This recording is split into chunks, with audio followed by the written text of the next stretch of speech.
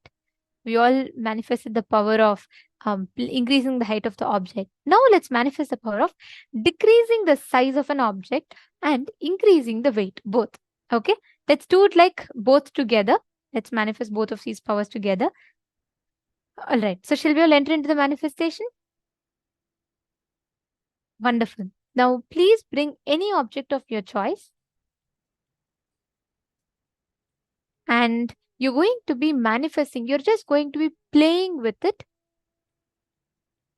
Any object that you want, anything you want, you will be able to increase the weight or the height of that object or decrease the height of that object.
Nithyanandam. So now, as Nithyananda just announced, we are going to be starting the power manifestation. So we just heard from Swamiji very beautifully about how what you believe is what you manifest as your reality, right? Whether it is your wealth or any abundance you want to manifest or anything which you want to manifest in your life. What you believe is what you will manifest as reality and not what you desire. So, using that same cognition now, we are going to manifest the powers. And you'll see that when you manifest this power of increasing the height of an object and the weight of it, the powerful cognition which you heard, which you learned from Swamiji, will become as a click, as a cognition in you. And we also did a very beautiful internalization process where all of us did the exercise of penning down and reliving all the pain points which we have experienced in our life. So now we will be doing the power manifestation. So I request all the participants to be ready with one object. It can be any object which you want to increase the height and increase the weight of it. Yes, so it's truly exciting after this beautiful internalization exercise, after we all have done the completion. Remember, Swamiji said it's the completion which helps us with manifestation, right? So this is the time when we all sit and decide to manifest powers. You will see the shift in cognition. And that shift in cognition is going to help you in your wealth manifestation as well. So please understand, this is only for you to manifest the reality for which you have actually come and sitting in the program. So please do not miss the power manifestation. I invite each one of you, if you are not there in camera, please come back, sit and manifest. Let's all quickly get our objects, please. And many of the viewers are also there on YouTube. So all of you can also get ready with your objects. You can bring your objects and you can even post in the comments what you're going to manifest with. And I can see many participants are also here. Ma Anandeshwari, Ma Jnana Yogini, Nithyanandam everyone. So yes, so all of you can bring your objects and we can start the power manifestation now. So once you're ready with your objects,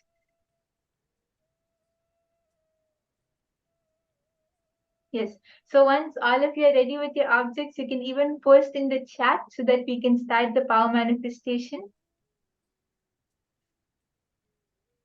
Yes, Ma Anne Marie, you can reduce the weight and size of your belly, but that is another power for another round. Now we are going to be doing it on objects. We are going to increase the height and the weight of an object. Okay? Yes. And Ma Anne Marie, you can even hold the declaration that with this manifestation you will also reduce the size of your belly, or it can also be a manifestation which you do along with this, because power manifestation is when Swamiji flows through us, and that is the time when you can do anything you want. You can manifest anything which would have seemed impossible and which is possible and super easy to do now. Okay. Okay, so Ma Jayanti is ready. Yes. And I can see many of the participants are also sitting ready with their objects. That's great. And we just had a very beautiful darshan of Bhagavan Krishna himself in through Swamiji. So just remembering that form of Krishna, that form of Swamiji, connect to Swamiji and drop all your patterns, all the thoughts which are restricting you, or anything which is not letting you manifest, which is blocking your manifestation. Drop everything and believe that you can manifest, right? All of us know that Swamiji can manifest, and we have complete trust in Swamiji. So just hold that trust in your inner space. Don't have the desire or the wish that, oh, I should manifest, I wish I could manifest. No, just hold on to the trust which you have in Swamiji, that Swamiji can manifest, and yes, he will manifest through me. And you'll see that when you hold that cognition, when you hold that trust, the manifestation will just happen on its own. So I can see many people are posting that they are ready. That's great. So we can start the power manifestation now. You can keep the measurement of your object on a paper or anything. Measure your object and keep it in front of you.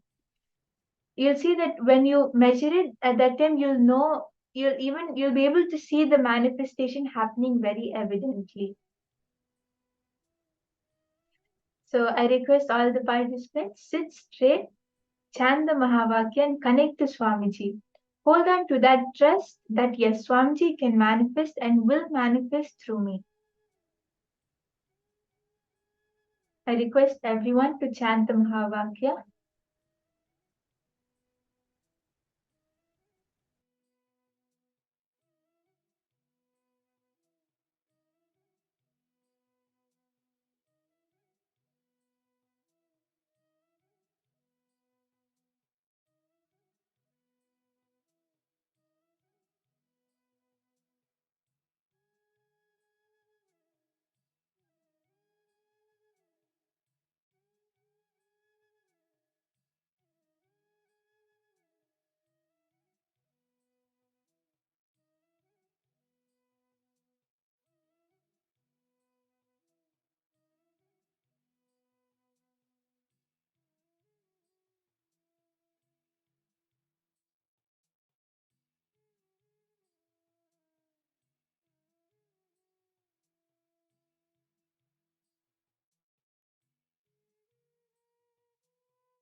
Paramashivoham. Om Nithyananda Paramashivoham. Om Nithyananda Paramashivoham. Om Nithyananda Paramashivoham. Om Nithyananda Paramashivoham. Om Nithyananda Paramashivoham. Om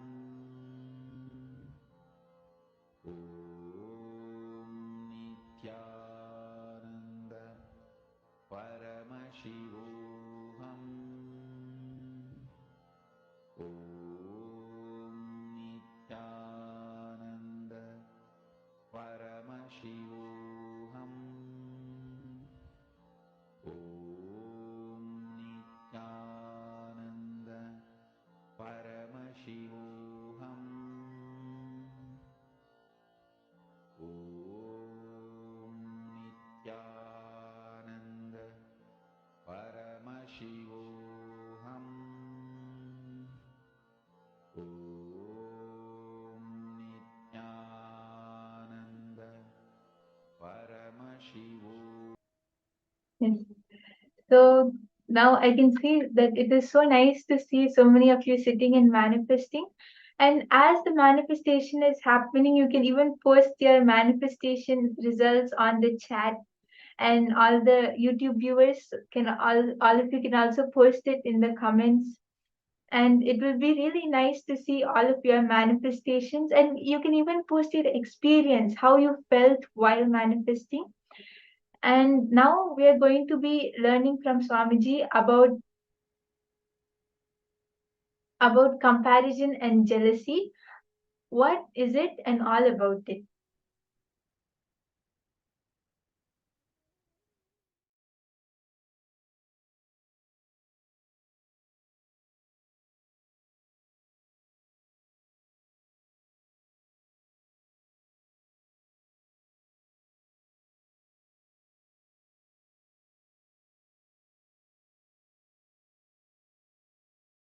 Next pattern we will work on is the pattern of jealousy and comparison. Vishuddhi chakra, throat center. The thought pattern of jealousy and comparison.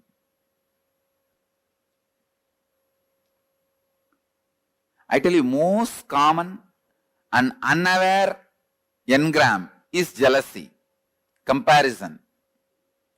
It starts again from the early childhood. When your mother says, eat well, only then you will become like your elder brother. Study well, only then you will become like your father. Comparison is one of the most common and most unaware engram. You compare wealth, you compare in health, you compare in beauty, you compare in education, you compare in intellect, you compare in practically everything. But you need to understand one thing.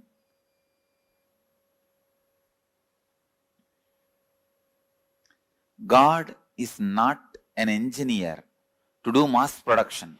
Only in mass production you can compare one product with another. God is an artist. He paints each one of you. He designs each one of you. He carves each one of you. How can you compare between one art piece and another art piece? You are unique. Each one of you are unique. All of you are not equal. No. All human beings are not equal. No. All human beings are unique. It's like Each human being is a unique flower. Uniqueness flowers in you. Fulfillment flowers in you when you realize your uniqueness more and more and more.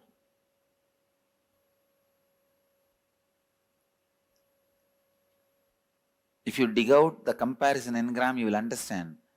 Sometimes you waste years of your life just because of comparison. Your neighbor has a big house. Even though you don't need, you waste so much of your time, energy, putting it and investing it in a house. Finally, when you have that big house and are not able to maintain it, when you are not able to maintain, when you realize you don't need that big house, you feel, oh God, 8 years of my life I wasted in this. I really needed a car. I could have put little bit of money into the car. Instead, I put all the money into this house. Now I am not able to maintain.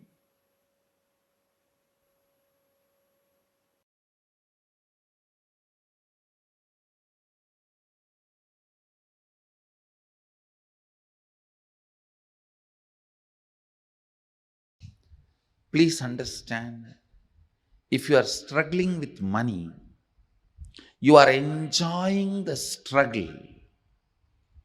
You are not interested in manifesting. Please at least understand you are enjoying the struggle. You will feel abundance with your struggles.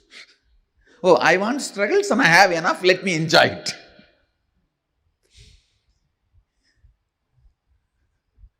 At least feel abundance. You want struggles, 2000 struggles around you, and you have 2500 struggles. Enjoy them.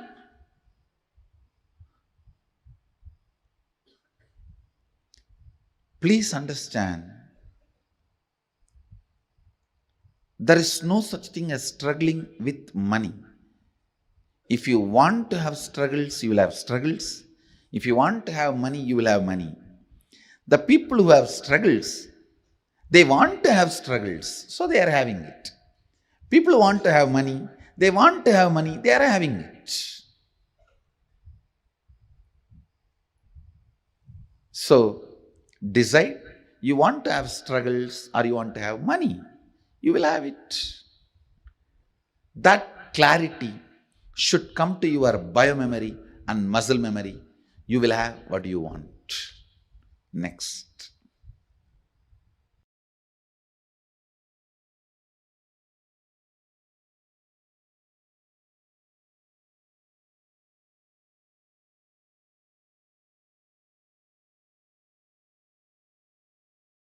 Please understand, in each of this, you have your vested interests. Many times, you visualize in poverty, you are free from all responsibility. You just want to be free from all responsibilities and commitment. Then you constantly visualize, entertain, cherish the poor life. When it actually lands on you, you say, no, this is not what I wanted. Without knowing what is going to come, you cherish, visualize, entertain a thought current. After you attract that, you think, oh God, I think I missed it. Please understand, universe is intelligent and compassionate. It gives you only what you ask for. Never anything else. And if you have manifested poor health, unhappy relationship, poverty, look in why you manifested. Why you manifested. And dig it out from your muscle memory and biomemory, the root patterns. Why you manifested poor health, poverty, unhappy relationships, and complete it. you will understand you always manifested only what you wanted, knowingly or unknowingly.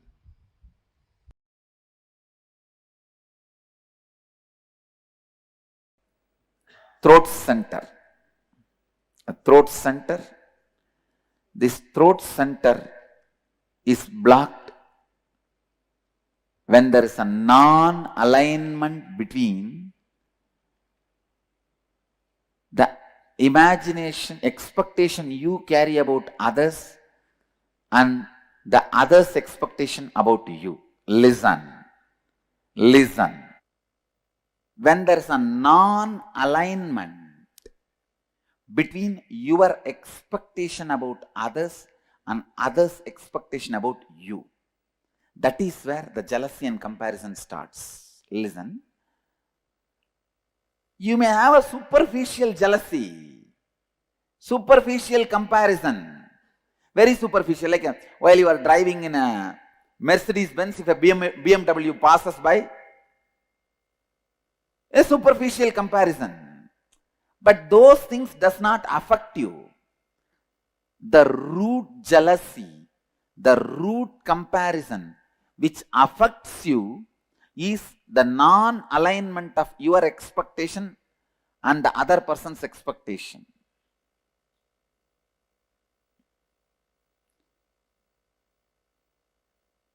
How many of you have in your life the non-alignment between your expectation towards them and their expectation towards you? Both of them are not in alignment. Then you have a problem in throat center. Anyakara is what you believe and project others to be for you as per your understanding. Listen. These are all like a legal definition. Anyakara is what you believe and project others to be for you. In this example, what I expect you for me and how I tell that to you. Clear? For example, now I am expecting Bhagavan to build a temple in Dallas, so I am expressing it to him. This is my Anyakara. He expects me should always honor all the words I utter and fulfill them. That is his Anyakara for about me. Clear? But now there is a non-alignment where I am fulfilling but he is not ready to fulfill. Clear? So his throat has a problem.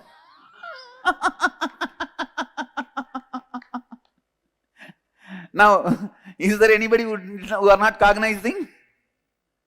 But if he builds the temple and I don't honor this time keeping or what he expects from me, then I have a problem. I have to alter, transform and stretch. Clear? Here is a volunteer. What that volunteer expects from me is Anyakara about me. What I expect from him is Anyakara, my Anyakara for him. Clear? If I fulfill his expectation and he does not fulfill my expectation, his Vishuddhi has a problem. If he fulfills my expectation and I don't fulfill, my Vishuddhi has a problem. Clear? So always be stretching, fulfilling everybody's Anyakara with whom your life is involved. Clear? Still anybody? Not clear? Come on, come to the mic. If you complete that, you cannot fulfill his expectation. Then yes, if you complete it, then no problem. Then no problem. No problem. Even then, you are not expressing your capacity. You are integrated, but not authentic. Understand? Now you will see, you will flourish in your business, you will flourish in your job, you will flourish in your relationships, in everything you will see, because you have decided not to give up on you. Understand? You have decided not to give up on you. Understand? You saw the live demonstration of somebody opening their Vishuddhi center. When he said he will not, his Vishuddhi was locked. The moment he decided he is going to do, his Vishuddhi opens. So I tell you, not giving up on you and others is the way to open the Vishuddhi. Don't give up on people. I demonstrated, I don't give up on him. I was very authentic with him. Even if he does not want to do, I did not force him. I just left it. But I am not going to give up on him. I am going to wait. I'll wait and see to it he realizes sometime. When I carry that cognition, I am going to wait. Immediately he realizes. He realizes. So in all those moments, understand, my decision not to give up on you is the one which is pulling you up. That is the rope. That is the connection. Clear? Now, I'll repeat. My expectation about the other person is my anyakara about him. The other person's expectation about me is that person's anyakara about me. When there is a non-alignment between these two, Vishuddhi has a problem. Who fulfills it as flowered Vishuddhi? Who does not fulfill as a collapsed throat center?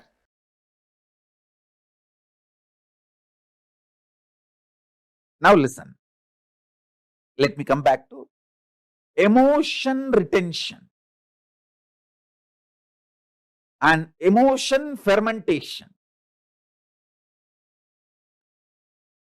You get multiple types of emotions, almost all emotions every day. Sometimes lust, sometimes greed, sometimes fear, sometimes the multiple versions of fear, sometimes worry, sometimes love, sometimes attention giving, sometimes attention asking, sometimes jealousy, sometimes comparison, various emotions, sometimes the willpower, sometimes arrogance, sometimes frustration, different emotions I can describe. All kinds of emotions you get.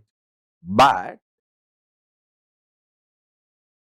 logically, through your conscious decision, the thought currents or emotions which you cherish stays inside you and starts getting fermented. The good news is, no emotion gets fermented inside you. No fermentation of emotions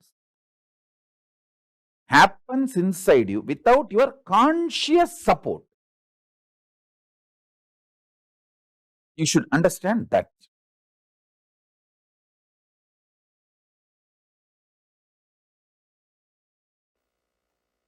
Please understand, I am talking a practical science.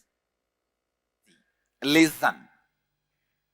I am giving you the essence. Comparing yourself and your life with others, you end up with jealousy, hurt, anger, suffering. Then you are caught in comparison and jealousy. Jealousy is outcome of deep, innate violence you carry. Listen. I am putting it in a better way. Please understand, When somebody expects something from you, when their image about you demands your expansion, you are not interested in expansion. The violence you have, you show towards them as jealousy, saying, you expect this from me? Come on, now I will expect this much from you. You prove. Getting it? Cognizing it? How many of you are cognizing it? Jealousy starts to justify. Listen. Jealousy starts to justify you not fulfilling others' image, or, listen, jealousy starts to justify you not fulfilling others' image. Understanding? See, I will not fulfill what he wants from me because he does not fulfill what I want from him. And I will expand what I want from him before even thinking whether he is going to fulfill or not. If he has 10 million, I'll put it as 100 million I want from him. Then go there and say, see, he is not fulfilling my 100 million, so I'm not going to fulfill what he wants from me. Getting it? Cognizing it? Jealousy starts as the justification. Clear? Then it becomes a violence to declare your supremacy. Let me tell you. Cognize. Listen. First, hey, you have 10 million. If I ask 10 million, you may give. No. I'll ask 100. So you can't. So now, because you are not fulfilling, I can justify why I am not fulfilling. Why I am not expanding me to you? Because you are not expanding you to me. As a justification, jealousy starts. Then you have justified to many people that why you are jealous. Why you are jealous. Why you are jealous. You are justified to many people. And many people have fallen with your argument. And they say, all right, you are right, you are right, you are right. Then the jealousy doesn't keep quiet. It declares, now I am the supreme. Listen. For example, I say, hey, give me 100 million. You are not giving. So now I am also not going to fulfill your image about me. Then this fellow, he says, yes, right. He falls. Then second fellow comes. For him also, I am not going to expand to you because you are not expanding to me. Justification. He falls. So one by one, when people start falling, suddenly you declare, hey, I am the most supreme. How many of you are cognizing it? Do you see in your life, in some areas, you have declared supremacy? At least one area you have to declare supremacy to keep yourself alive. If you don't declare supremacy, even in one place, you cannot tolerate you. How many of you are cognizing me?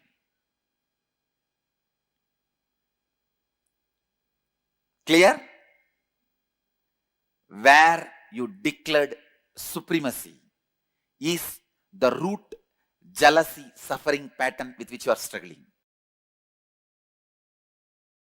Listen, look in and verify at least 2 situations that happened in your life where you experienced jealousy and used it as a justification mechanism. Means, he is not fulfilling, why should I fulfill? I am justified. Some way. And look in and identify, write down how this jealousy became a defending mechanism, defending you from your own inauthenticity. When you are not coming for morning yoga, you say everyone is not coming, then what is the wrong? Nothing wrong. I also don't need to come. This is the level of the human awareness. I tell you, even the collective consciousness theory is nothing but your justification of jealousy, saying that everybody is like that only. I was also like that. And the third, look in and identify and write down how your defending mechanism protected your inauthenticity and how you declared supremacy of your inauthenticity.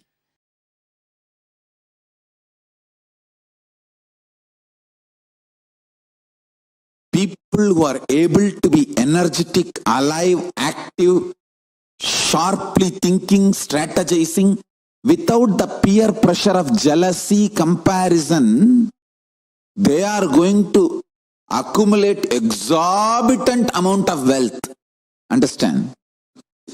All the people who can function, think, work, get excited only by peer pressure, jealousy, comparison are just going to dry and wither out, because all the peer pressure, jealousy, comparison, everything is going to be taken away from life. If your mental setup is such, you can think only with peer pressure, jealousy, comparison, you don't have a future. Your active, excited hours will drastically drop down to 5%. You will be almost in depression, low mood, non-thinking, non-excited, inactive. Whoever is able to excite themselves with powerful cognitions, in tune with the cosmos, you are active just because you feel like enriching the world, supporting the world, contributing to the world.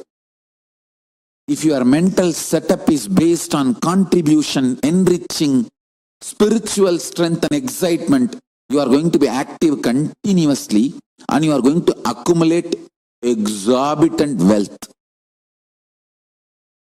Because all the wealth of the peer pressure based gang is going to be left. It's going to melt down. The peer pressure based industries will melt down. Contribution based industries will shoot up.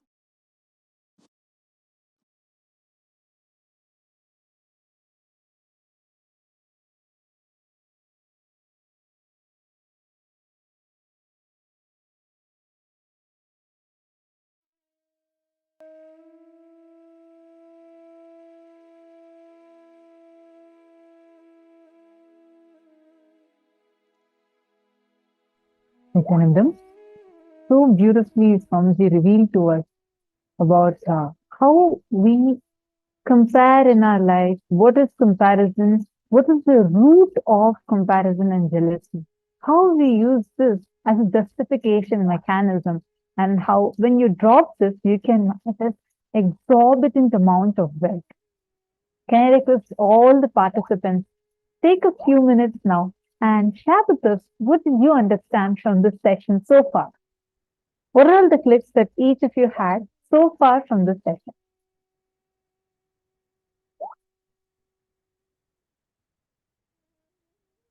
Take a few minutes.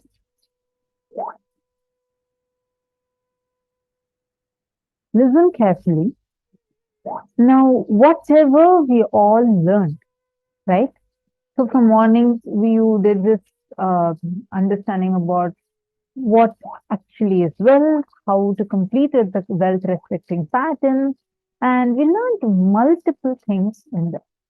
Now, we are understanding about the next thing that actually stops us from manifesting wealth, which is comparison jealousy, because it will make you go away from the very core of what is the purpose from which you started generating wealth. If you dig out and see about comparison, when you dig out deep about comparison, you will understand sometimes you waste years of your life just because of comparison. If your neighbor has a big house Even though you don't need, you waste too much of your time. You waste your time, you waste your energy putting it and investing in a house. Finally, when you have a big house and you're not able to maintain it, and when you are not able to maintain, you realize you actually don't even need that big house. How many of you are able to see some similar situations in your life? Like Swamiji says, the moment your neighbor buys an AC, the temperature in your house will go up. Understand, we have all been trained to think from comparison and jealousy. Think about it. When you were young, in your school, I still remember when I was very young in my school, I used to we all used to compare, oh, based on what pen, am I having a better pen or am I having a better pencil? If my classmate is buying this, then I want to buy it. This kind of a thing exists. And many times we all have that one cousin whom we all keep getting compared to. Like from a very young age, parents, society, everyone around us train us to think based on comparison and jealousy. That is something actually says. This jealousy is only a shadow pattern. It actually does not even exist inside of you. It's a shadow pattern, meaning it does not have any, anger and depression. All of these are a strong pattern that is there inside. Jealousy and comparison is a shadow pattern. Their root exists not in them. The moment you start having the right understanding, the right cognition about you, the way you start relating with yourself and others completely changes. Yes, that's right. I see many of you posting Nitya Prasada. Actually, Swamiji explained the way Swamiji defined the acid.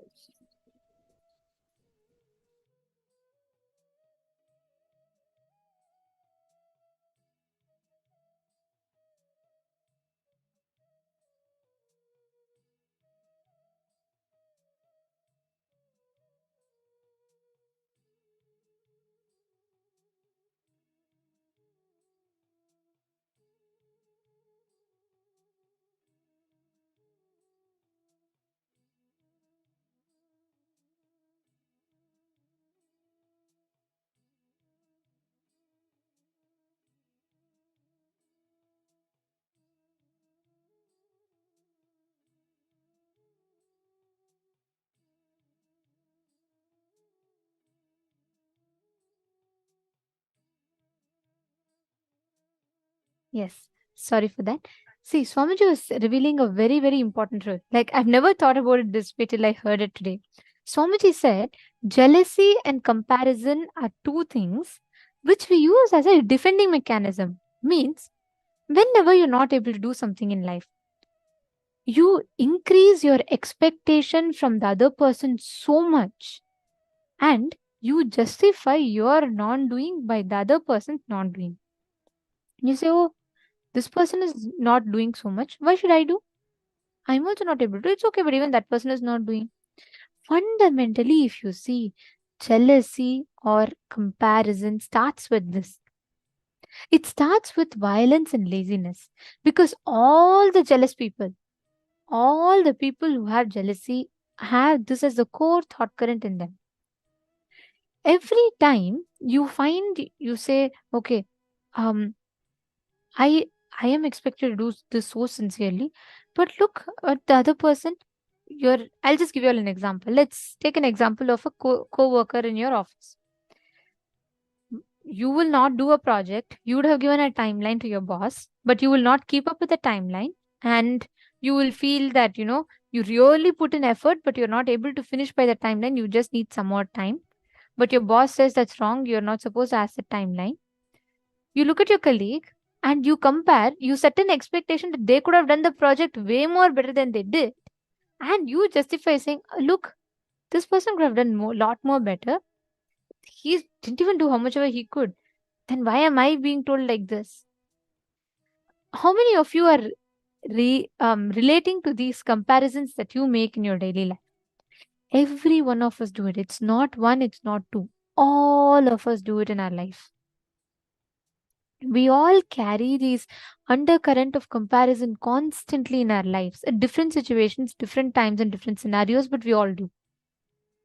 And this thought current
Sorry for the technical glitch. I think you all lost the video in between for temporarily.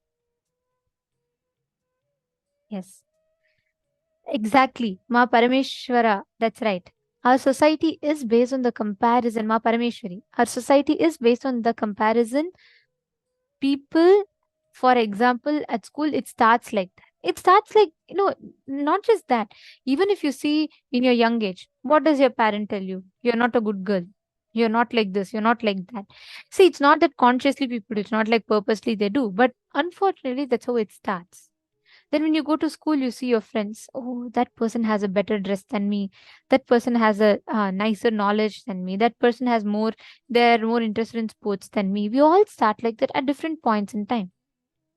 But fundamentally, what Swamiji told, that one truth, if we notice or, trace it back to our lives, we will be able to precisely identify what is the exact reason. Where are these gaps standing? You all catching it? Now, pin down 3 major aspects of your life where you compare with others. And write down how much time, energy, and money you invest just because of that comparison. Next, write down the impact of comparison in your life. Just because you see, I'll give you an example. Just because you see your friend who's in a similar job like yours, who earns a similar salary like you, but that person has already purchased a car. You have not. You have been working longer than her. Immediately, just because that person has, you would have not had a need of it, but you start pressurizing yourself. You start doing everything possible to buy a car. Write down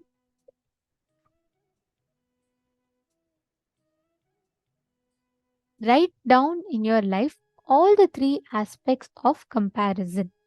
Take a few minutes, please pen down.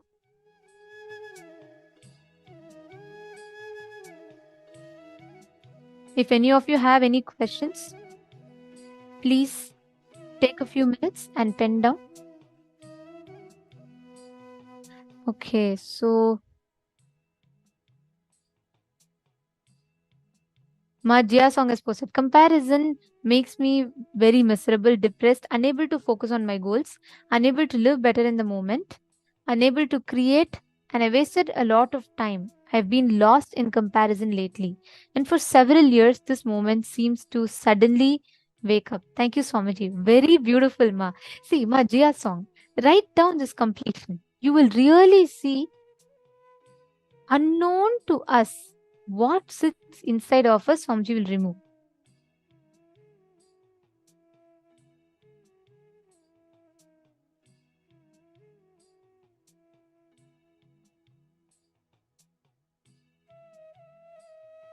Ma Hongli Wong, that's right.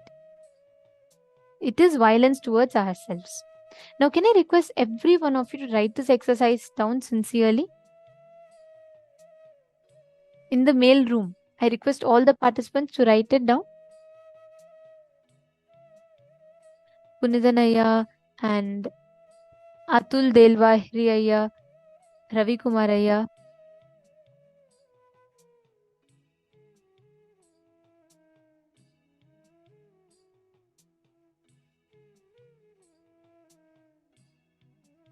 Ravi Kumar Ayya, நீங்க கவலையே படாதீங்க. நீங்க தர்ஷன் டைம்ல வந்துட்டு சுவாமிஜிட்ட உங்களோட prayers போடுங்க. Swamiji will himself attend to it and பூரணமா குணமடையறதுக்கு சுவாமிஜியே பிளெஸ் பண்ணுவாங்க. ஸோ நீங்க கண்டிப்பா தர்ஷன் டைம்ல வந்து ஜாயின் பண்ணி போடுங்கய்யா. You will be able to directly ask these prayers to Swamiji.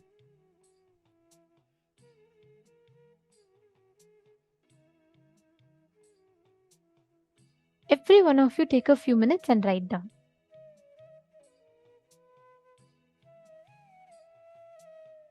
Yes, Bhupendra Ghoderavaya, it is a shadow pattern. Swamiji tells all the very primal patterns that we have are root patterns. But most of the times, all these are like shadow patterns. Even laziness is a shadow pattern. Because the root of it is something else. So, addictions are shadow patterns. All these are not the root itself. So, it's very easy to actually liberate yourself from them.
attendant. I hope all of us have finished writing down. Now, if any of you have any questions or doubts, please feel free to post that in the chat. If many of you have finished.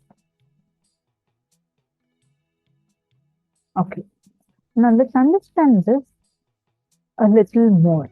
See, now all of us have understood, written down 3 major aspects of our life when we compare ourselves with others, and then we wrote down how much of time, energy we waste in that, and the impact of the comparison in our life, and the ways in which you can express your uniqueness. So these are the different things that all of us have written down.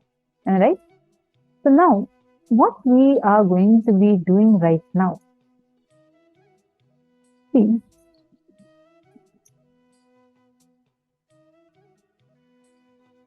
we are going to be doing a very quick kriya, and then we are going to be going into the next part. So now, sit on your knees, and you're going to do a kumbhaka. Okay? You're going to be doing a kumbhaka where you're going to first stretch your tongue, roll your tongue, and make it like a tube. I request everyone to do it, roll it as much as possible, make it like a tube. And then you're going to inhale through your tongue as much as you can and exhale through your nose. There is no holding. Do not hold the air. If you hold, it will become a different kumbhaka. So you should not hold the air. Please sit on your knees. I request everyone, please kindly sit on your knees. Come on. All the participants, please sit on your knees.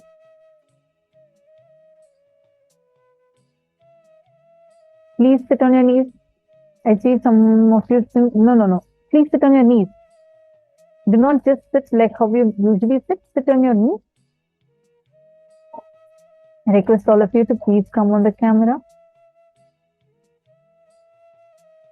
Sit on your knees.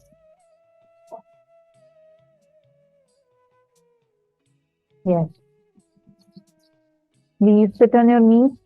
Now, let's take 5 minutes. All of us are going to be doing this kumbhaka. Look carefully. You're just going to be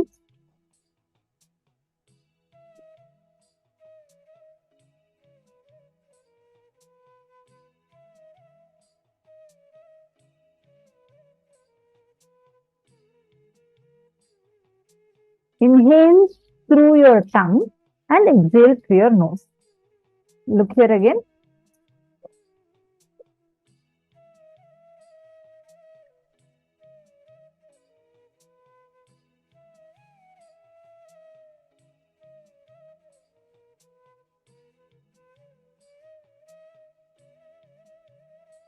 Inhale through your tongue, exhale through your nose.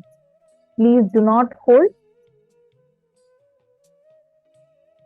Yes, you can sit in Vajrasana also. You should just be on your knees. You can sit in Vajrasana or normally just sitting on knees. Either of these are okay. Vajrasana is more preferred. Please do it.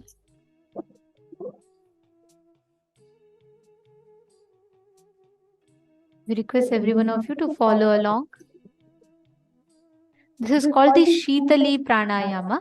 So I will request every one of you to do this technique once. Do this kumbhaka. So for 5 minutes, you're going to be doing this. Inhaling as deeply as you can through your tongue and exhaling through the nose. So you're going to inhale and exhale.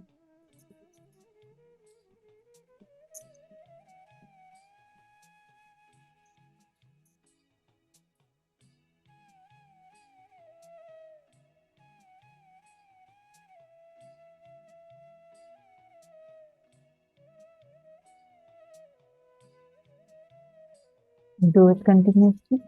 We have another 2 minutes to go.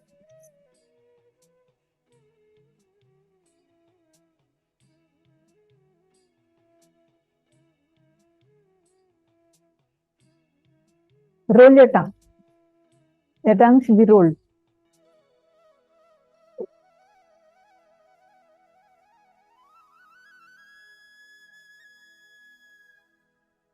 Vyastangaya, the tongue should be rolled.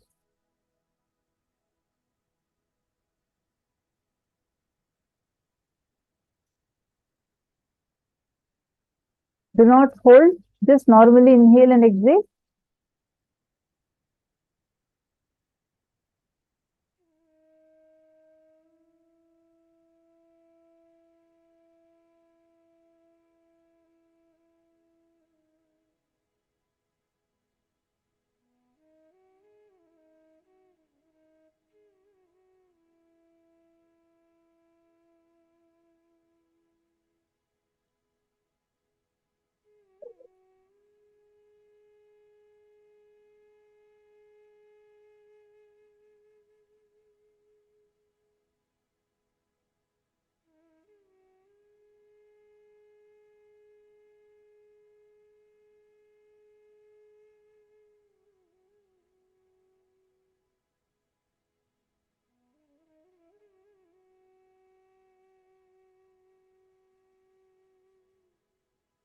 One more minute to go.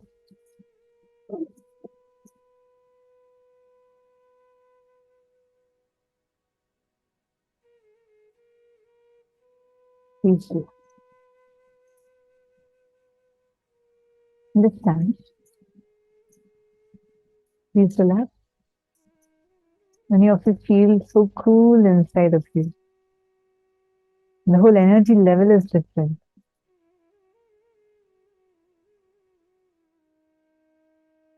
And breathe out.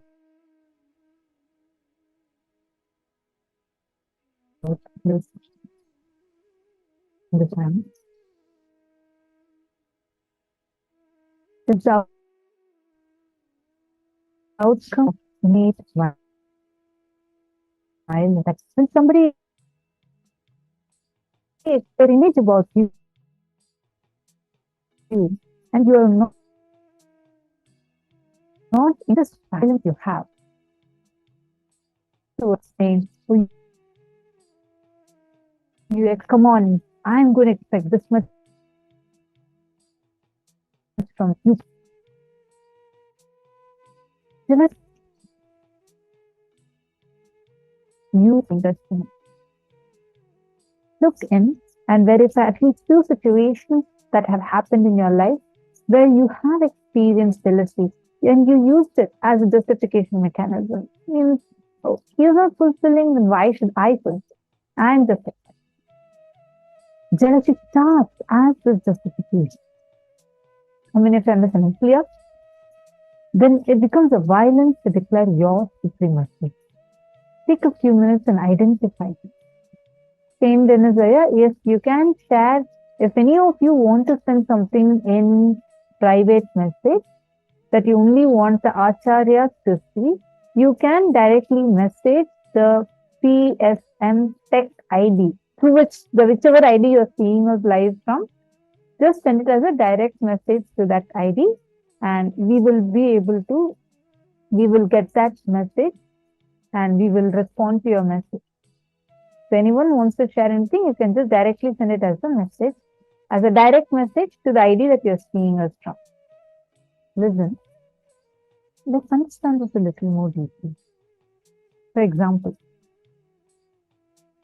how many of you have seen suddenly your friend, your very close friend, who actually you feel that you are much more capable than him and you have a lot more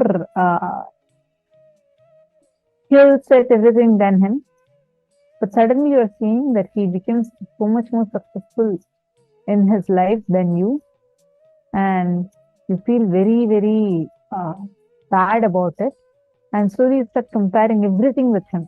You feel like you usually don't compare with people that we feel like you don't compare yourself with Elon Musk, you don't compare yourself with Jeff Bezos, because we feel that beyond our range. But you do compare yourself with your neighbor, you do compare yourself with your colleague, right? Why? Why do we do that? Because we feel at one point, you think that their expansion demands your expansion, because you feel inside of you at one point where life is expecting expecting something from you, but you are not yet ready to expand yourself for that. Like, when he breaks through and his brand new car, the car that is working very well till yesterday, seems very old to want that new car, yes, and your whole suddenly feels that you comparing yourself with your who has purchased things. His expansion is now demanding you to expand. You start having people ask you, use your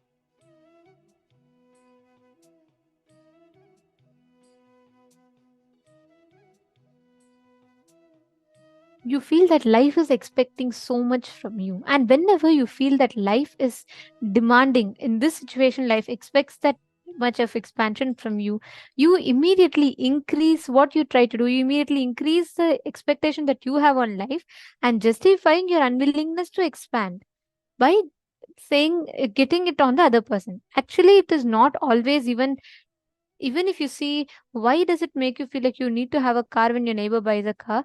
Because inherently within you, when you set an expectation, you feel that your neighbor is having a certain expectation towards you, and you are not taking responsibility to fulfill that.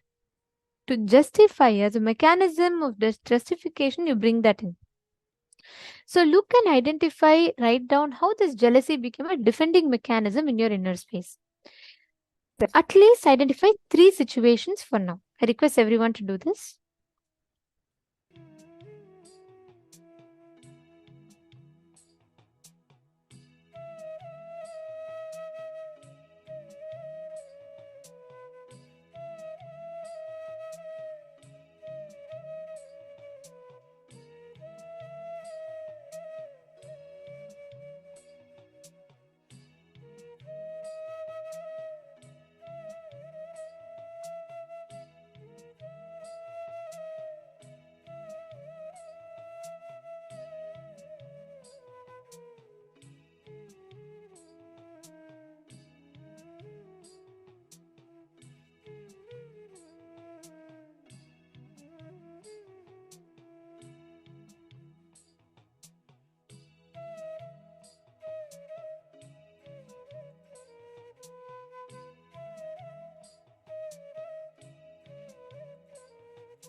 in the same space, let us all enter into the next session where we learn about how you can awaken the wealth consciousness inside of you.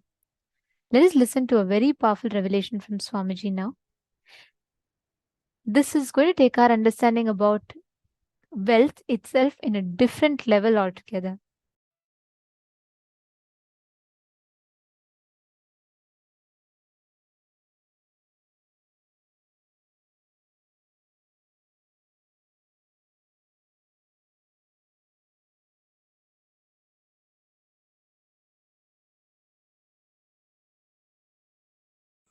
Awakening wealth consciousness.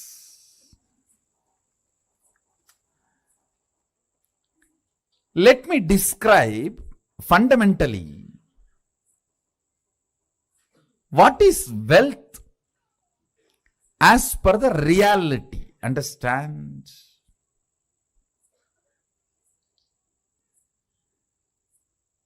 I am not denying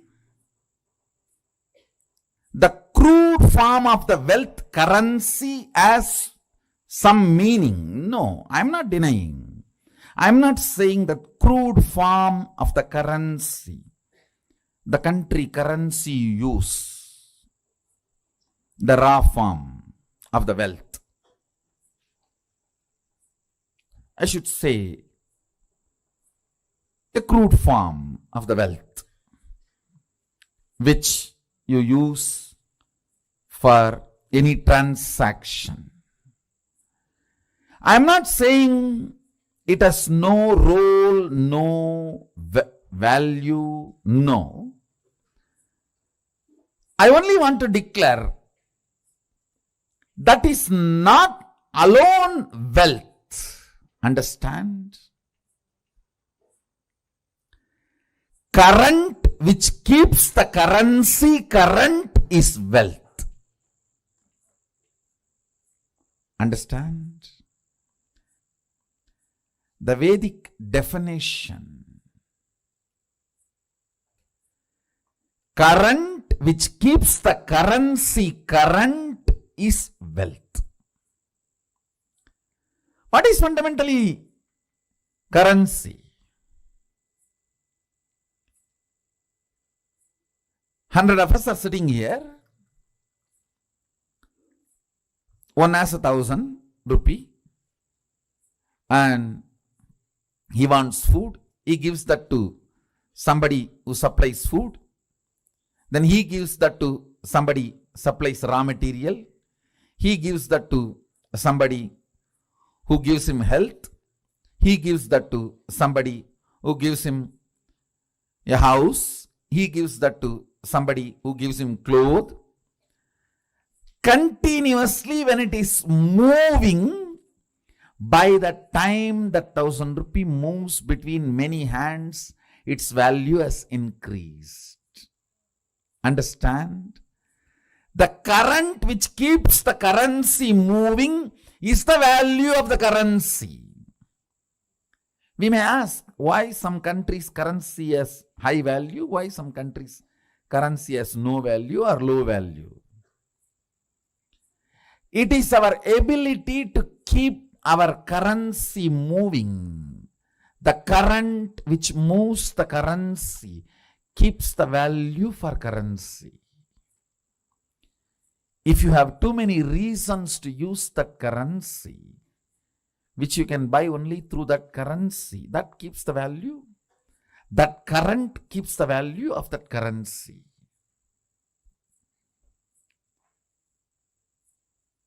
Mahadeva, Sadashiva, the greatest economist, defines wealth. Understand? You will never look at Mahadeva as an economist. Understand? He can wear ordinary Rudraksha bead which has no value. Because he wears it becomes a trend, fashion, millions wear, and that becomes a valuable commodity now. Many of you don't know the Rudraksha I am wearing, that is more valuable than the gold covering it. It is highly praised than the gold covering it. You will not understand the economy of Mahadeva, Sadashiva, till you understand the real wealth. The economy of Vishnu is different. Whatever is valuable he wears. The world's largest gem, Shamantaka, is on his chest. Miss Universe is his wife. The best flight, Garuda, is his vehicle. But with Sadashiva, if you see, all the things useless for society, Basma, from the Smashana, that is his cosmetics. And the Rudraksha, which nobody touches, which is falling from the trees, some bead, that is his jewelry. Snakes, which nobody goes near, is his ornament.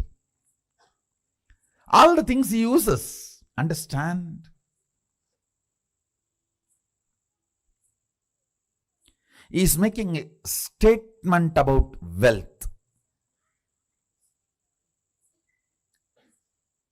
If you read Agama, his words,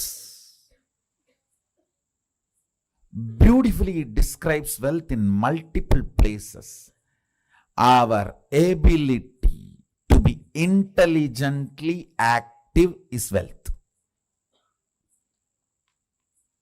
Understand, intelligently active and constantly contributing. I am not saying don't accumulate currency, but I am saying fundamentally understand the concept of currency, then start moving your life and others' life. Then you will understand.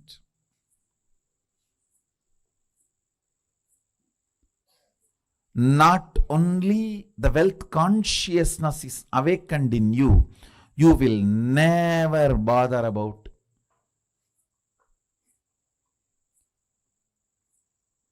incompletions related to wealth. See, there are multiple incompletions people carry about wealth. First thing, the moment I utter the word, there is so much of that depression, that deprived feeling. Everyone has, I don't have.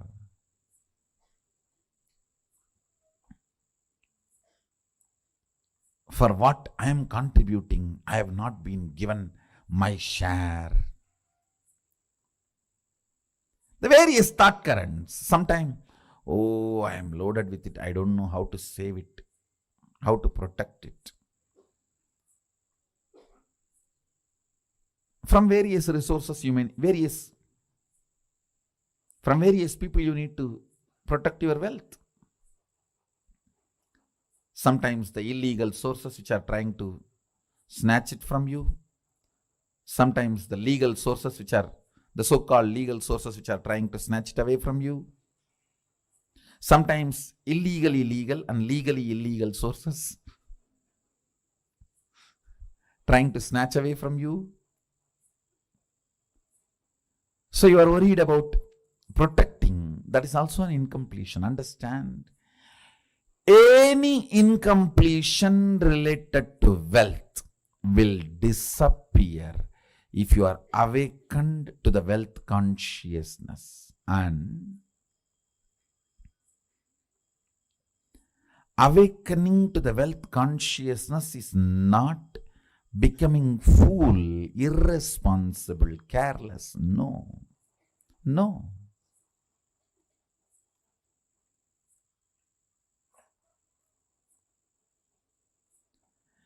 It is the most powerful strategy. Understand?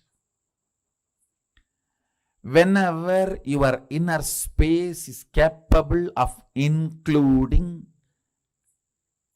5 people in your life, you build a good family. If your inner space is capable of including 50 people in your life, you build a good team.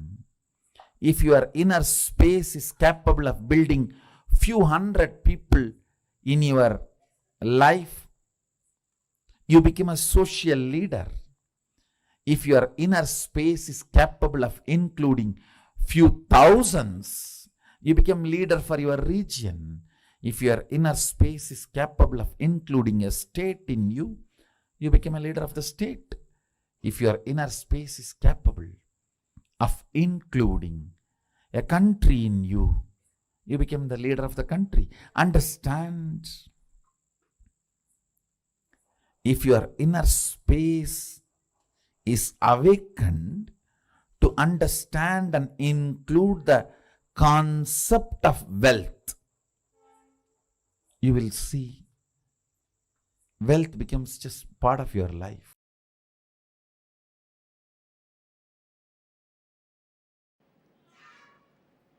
Expansion in life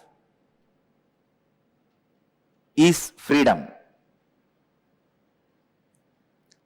Anything which restricts brings bondage and suffering. When I say expansion, I don't mean this expansion. I mean expanding in health, expanding in wealth, expanding in every field is success.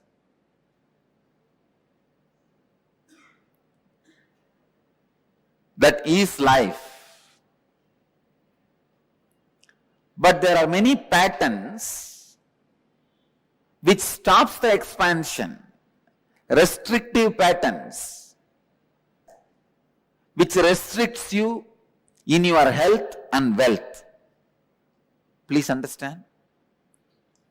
There are thousands and thousands of engrams. Engram means engraved memory.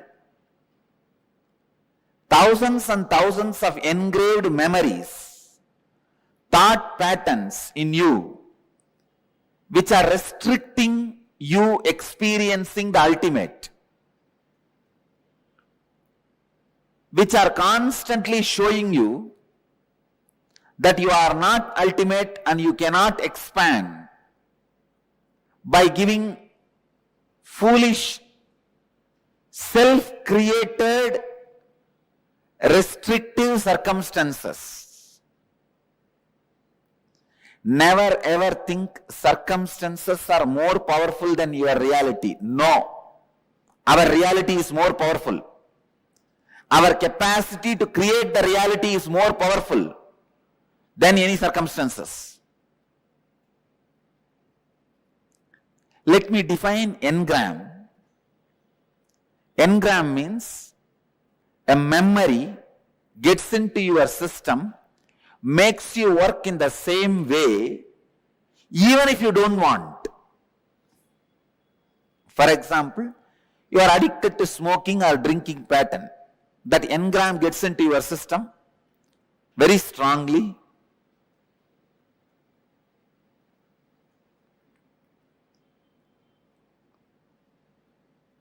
After 2 years, even if you want to give up, you won't be able to give up. When the time comes, from inside you will hear smoking, cigarette. When the time comes, from inside you will hear, come on, open the bottle. Simply you can't do anything. Your body will just move. It will open, drink, fall asleep. Next day morning when you are having fight with your spouse only, you will even remember. It is not good for your health. One of the biggest lessons I have learned from my life and I wanted to share with all of you is, have a strong experiential clarity about you. Nobody should be able to penetrate and alter your idea about you within you.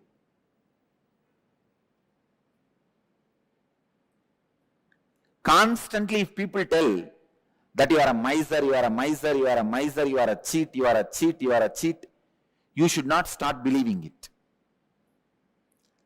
That strong clarity about yourself, if you just have that, that's enough. You won the game of life. Nothing else can protect you other than the clarity about you. If that is there, nobody can harm you. Please understand, you are so weak When people around you doubt, you also start doubting you. That's one of the biggest weakness human beings carry. Destroying others' opinion about you is not that big failure. But if you are also influenced by the others' opinion about you, you are a failure. In my case, the only reason I won the game, they lost the game, is they are able to convince the whole world about me, but they are not able to create one doubt about me in me. Have a strong fort. Nobody can take away your kingdom. Strong fort means in your inner space, be authentic and clear about what you are and what you believe, what you want. Many times, in you, when the clarity is not there, when you have restrictive patterns, suffering starts for you.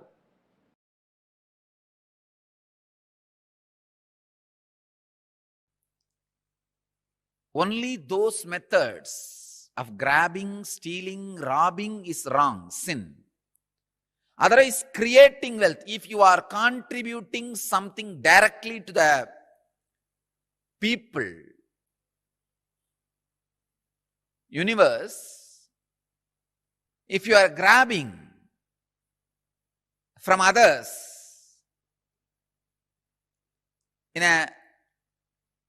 without contributing anything, that is what is sin.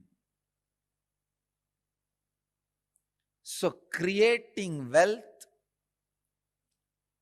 is intrinsic part of life.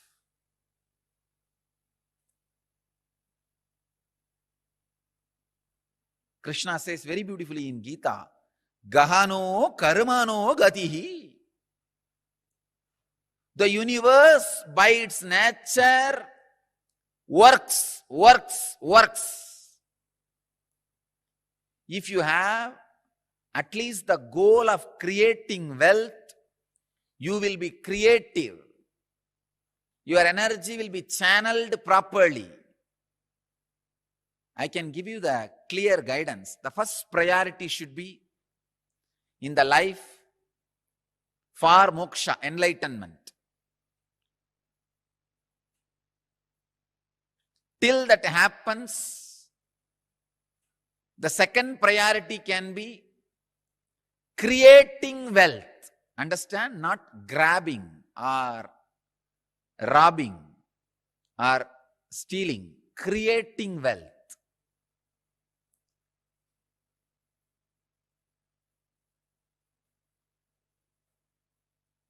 Anything else is a third priority. And I don't want to talk about third priorities. Creating wealth makes you non-violent. Because you will be too busy with the people, with the world, with life, by creating.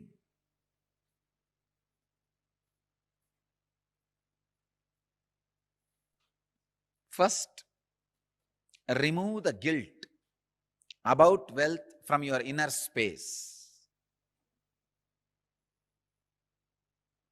Second, understand the expression of life through you is equivalent to the wealth you create, not grab, you create. So the more and more life energy starts expressing through you, more and more you create.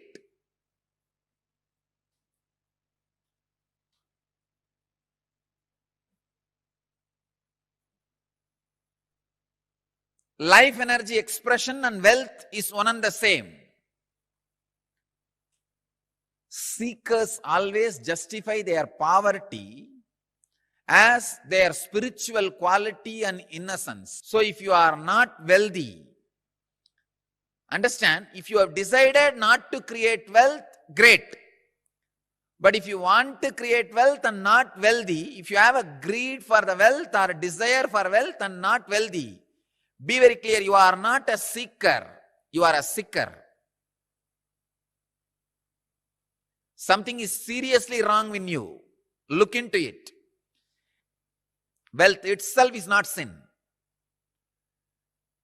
Somebody is having problem because of having. Somebody is having problem because of not having. Problem is a problem. Wealth is not a problem. Problem is a problem. Wealth is not a problem. Person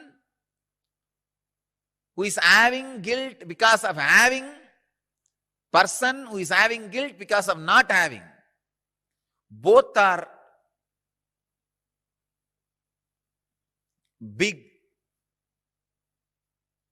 you can say very big sickness.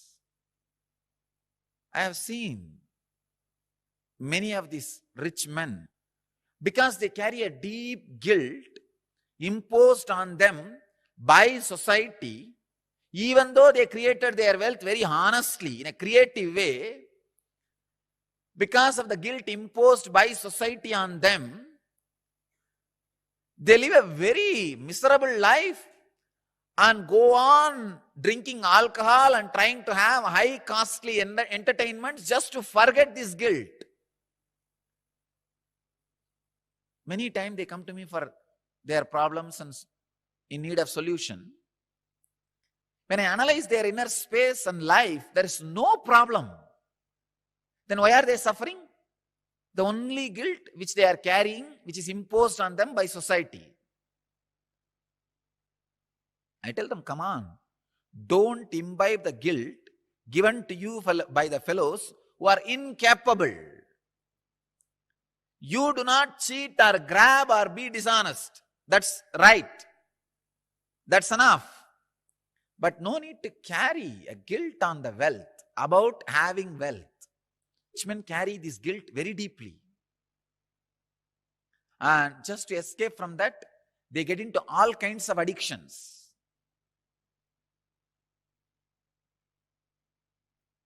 And their life is hell as a fellow who doesn't have money.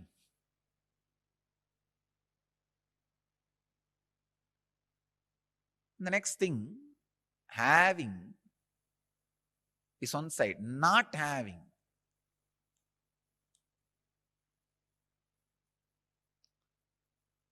This is a very funny side. Having the desire to have wealth, not having it, but giving a valid reason why they are not having it. This is also another important slave mentality. We always think work not done plus valid reason is equivalent to work done. And your mind is such a cunning mind, it creates very valid reasons and justifies itself. Why? You are poor, and not only that, adding sacredness to poverty. Who are adding sacredness to poverty. Relax. Don't add sacredness to your scaredness. Because you are scared of life, you back out from life, and for the feeling of scared, you add sacredness. You start saying, no. You see, I am not the kind who can tell lies. This word is a lie. I am not the kind who cheat others. What is there? Little bit, 2 meal, and 1 small house, and 2-3 piece clothes. That's enough for life. If it is enough, why are you going around and bragging about it? Be content. The fellows who talk about their poverty being their great quality will not keep quiet, because they are trying to make sacredness out of it. Please understand, As Krishna says, Gahano karmano gadihi. Life's flow is work. If you are not creating wealth, all your work is happening in wrong direction. Your work is happening more in the line of destruction, not in right direction. The integrity, I am telling you from my experience. Now, experience of handling so many worst possible situations in life. Actually, this whole rumors and the problems created around me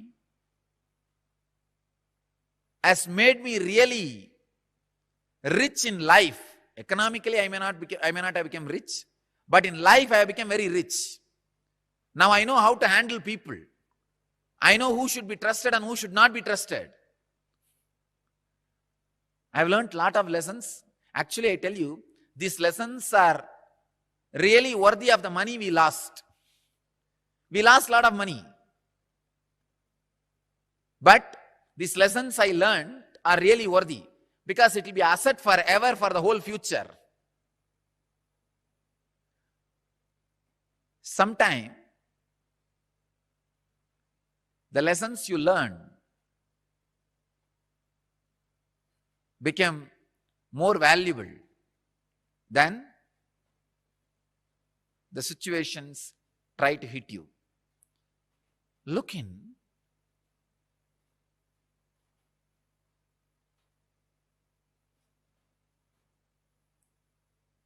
Remove the deep hatred for work.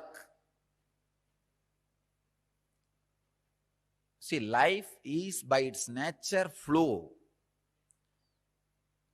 If you create wealth, at least it will be directed in one line of creativity. If you are not creating wealth, be very clear. One, you will be spending all your time in destroying something, somebody, or you will be spending all your time in fighting with you, in depression. Fighting with your own self. Morning half an hour you will argue whether to create wealth or not. Evening half an hour you will argue whether to create wealth or not. Morning you will argue, I should create wealth. Evening you will argue, no, I should not create wealth. And night you will fall asleep. Between the morning and evening, again, you will be spending time in eating. That's all. After 20 years, what you have done? No, I debated morning whether to create wealth or not. The side of creating. In the evening, debated for not creating. Finally, nothing has happened. Life is wasted. That's all. Not having wealth is a wrong mental setup. Awaken the creativity in you. Remove the hatred for work, creativity.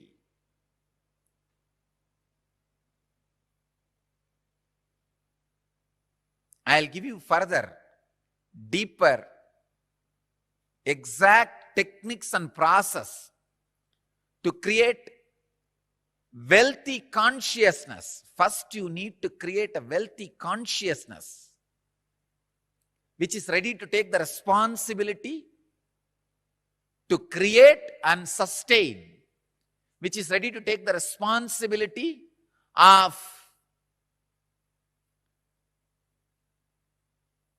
being creative. For being creative, you need to take many responsibilities. It doesn't happen like a breeze. Even if the breeze happens, you need to be responsible to keep your doors open for the breeze to blow through you, flow through you.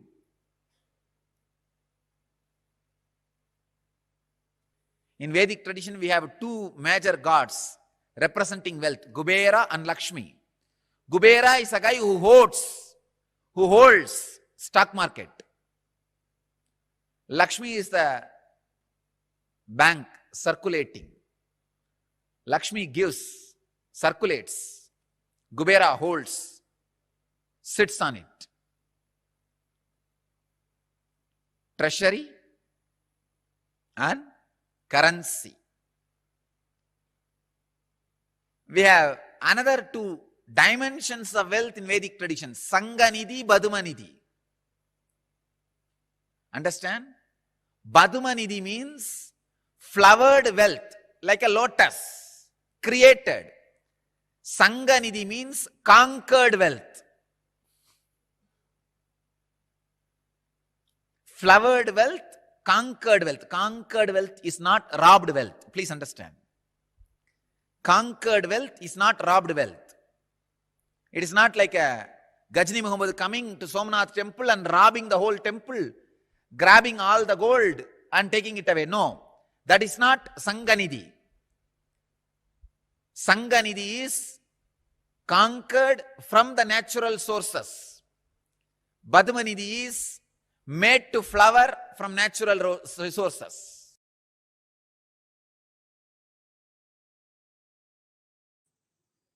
Let me expand on wealth consciousness. The first conclusion you need to come, it is integrity. That's the most shortest way to enjoy wealth. Second, owning but not possessing means go on sharing. I have seen sometimes people, when they take up a job, they develop vengeance towards boss. Hey, you are giving only 50,000 salary for me. I'll work only for 8 hours minimum just to handle your questions, not more than that. So this is the way he starts. He thinks he's cheating his boss. In 6 months, he himself starts believing this much only is his capacity. He has cheated himself. Understand? Cheating your boss. In 6 months, you will believe that as your capacity and you will cheat yourself forever. You making your boss believe this is only your capacity because you want to take revenge on him. First conclusion you need to arrive is integrity is the best strategy. The next conclusion you need to arrive, own but don't possess. Go on be sharing, whether it is you or your space or your qualities or your qualifications. I tell you, the words you utter, people may listen, but the way you behave, people feel it. Let your behavior is all about owning, not possessing. That's the second conclusion. Third, let your enriching be most authentic, means every day upgrade yourself. Ultimate should not be final. Ultimate grows every day. Ultimate is not final. Today's ultimate is not tomorrow's ultimate. Tomorrow's ultimate is different. Brahmanda expands, cosmos expands. For you, something is ultimate today, which is not ultimate tomorrow. It expands. So, go on becoming authentic in your sharing, enriching. Next, important conclusion. Do not feel shy to encourage people to support you back to enrich the world. Be confident, courageous about what you are doing.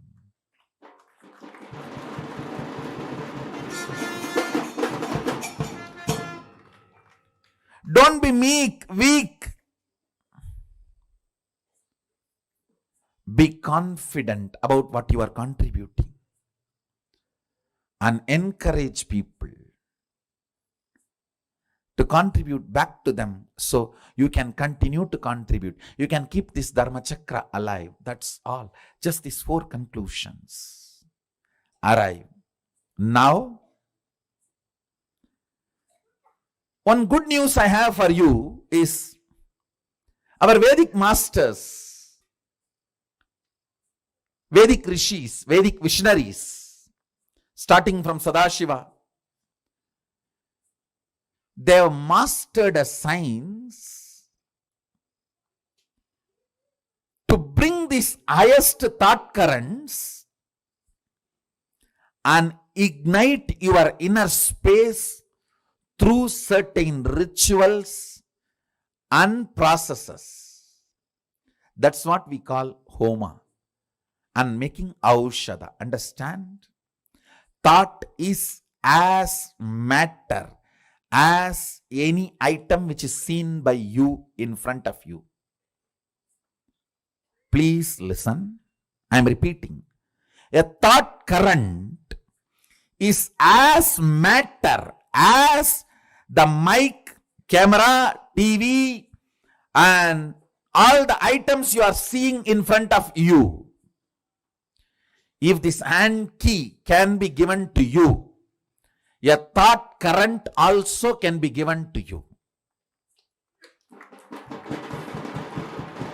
Our Vedic visionaries have mastered the science of bringing a thought current and infusing it into the people. It is called initiation. They mastered this science. It is possible. It is reality. There is no placebo effect range. Understand? There is something called placebo effect. Any doctor gives any medicine, 40% of the patients will be cured. That's called placebo effect. The effect of this initiation is not the placebo range. It is undeniable. It can stand the scrutiny of the verification, follow-up, documentation, and scientific research and analysis.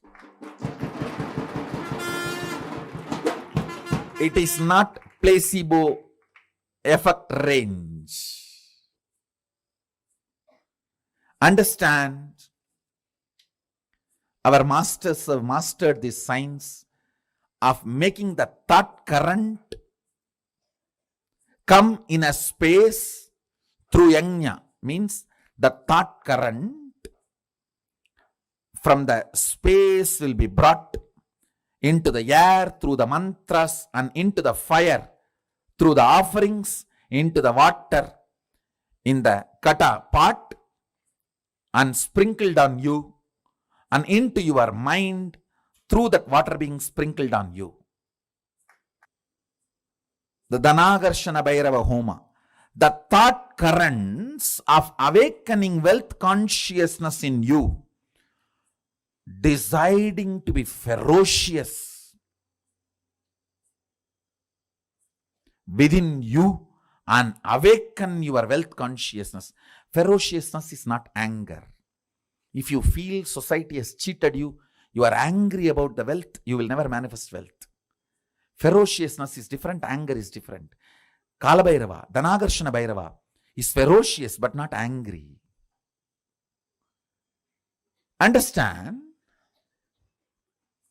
To infuse the ferociousness to manifest wealth consciousness in you.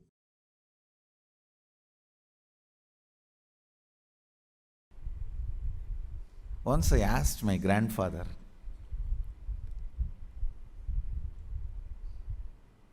is really such a person of charity. Every day in the night time, when he finishes his accounts, I learnt this habit from him.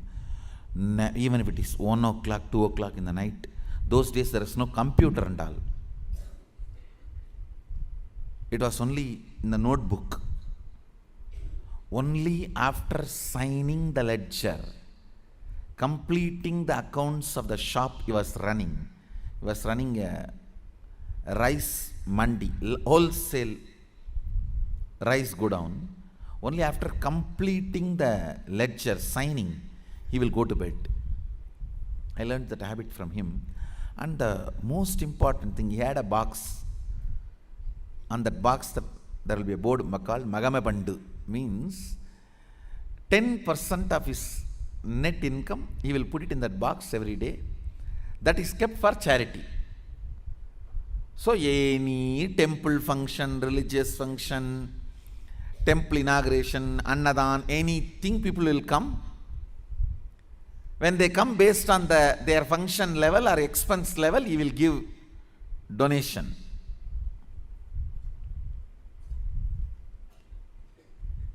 Once I asked him, what is the use of giving money like this, donations like this?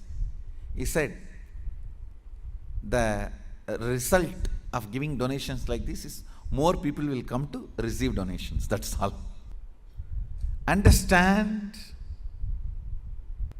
Reward for wealth is more wealth, reward for love is more love, reward for work is more work, reward for charity is more charitable, more charity opportunities. Reward for integrity is more integrity.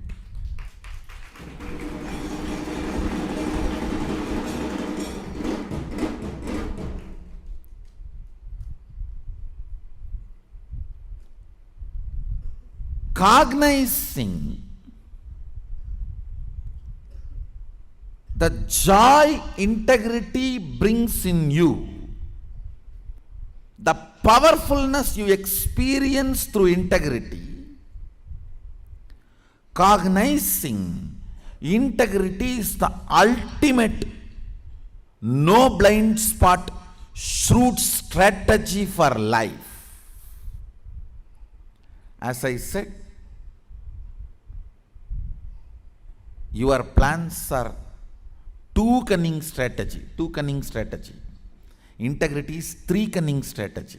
Mukkan strategy.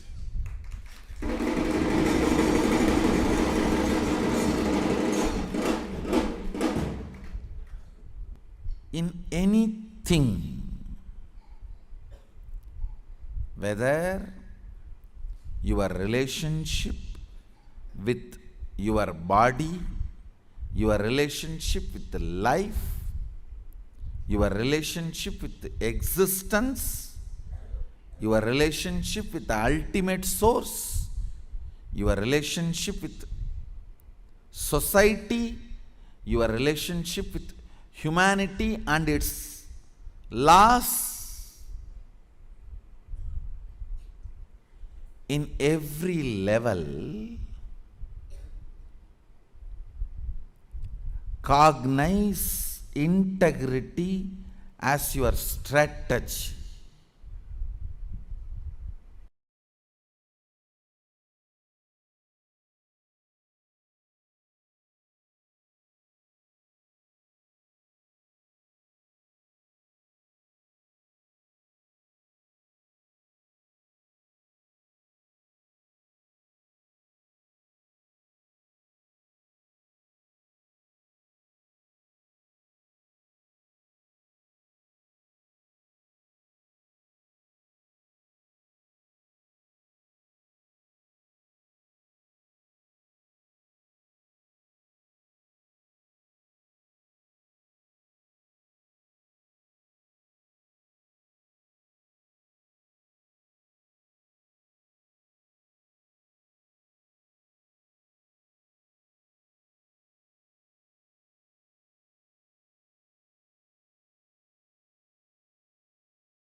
Creation, sustenance, ability to handle when it is destroyed.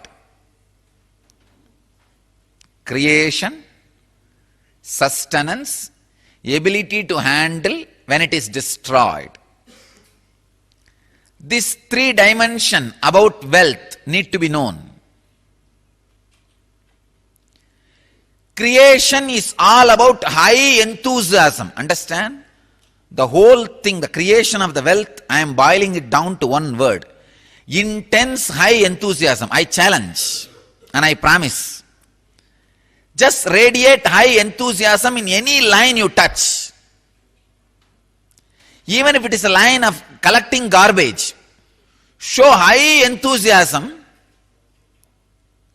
Maintain the high enthusiasm 11 hours a day. 11 hours is something like a cycle. I am saying 11 hours a day, just for 21 days, maintain high enthusiasm. Do it as a practice. Anything you do, I challenge. Not only you will attract tremendous wealth, suddenly the very attitude and life you are having, attitude and life, attitude and attitude towards life, both will take a quantum leap. High enthusiasm. I can say, maybe I can use a word, a little strong word, terrific enthusiasm.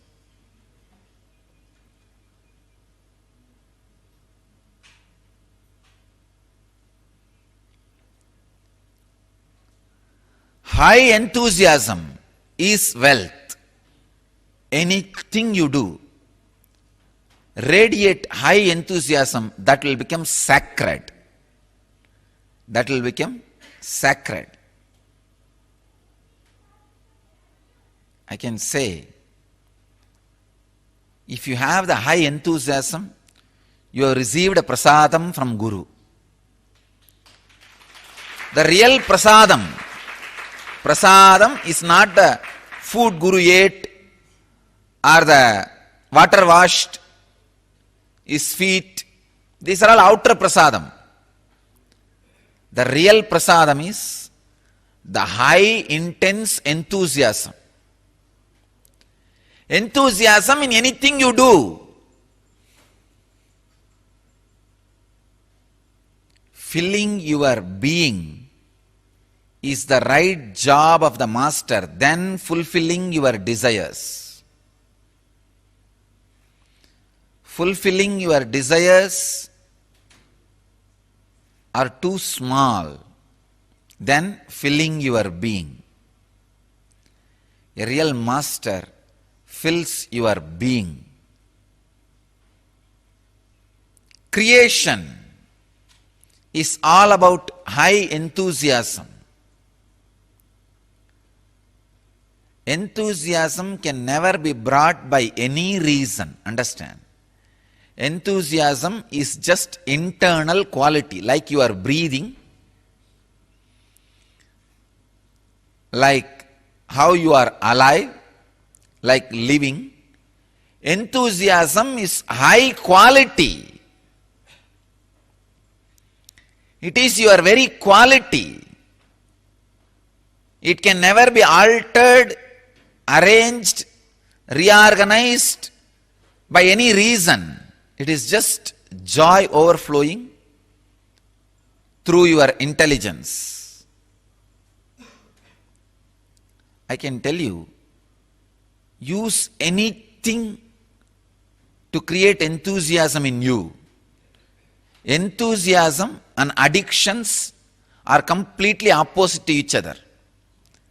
Things which addict you can never give enthusiasm. Things which give enthusiasm to you can never addict you. This is the truth. Don't think you can create enthusiasm through alcohol, through drugs. No.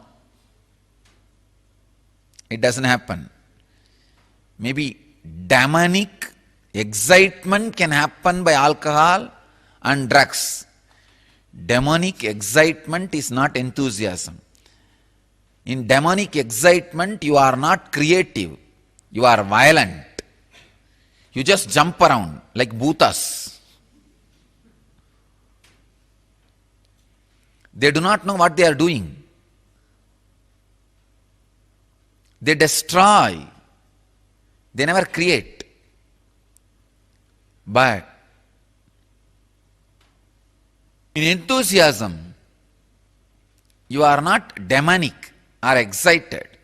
You are only enthusiastic. Enthusiasm is creation, creativity. I can tell you, whenever you are filled with enthusiasm, those few moments, you are experiencing God intensely in your inner space. When you are having a big change in your life, but suddenly you have a guts and energy to face the situation, Be clear, you received the prasadam.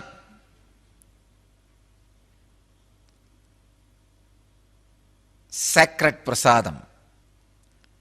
High enthusiasm is real wealth.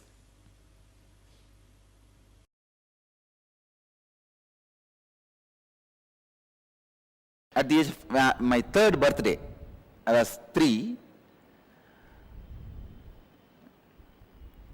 Usually in the young, I'm born and brought up in a village, Thiruvannamalai, Ramana Maharshi's place.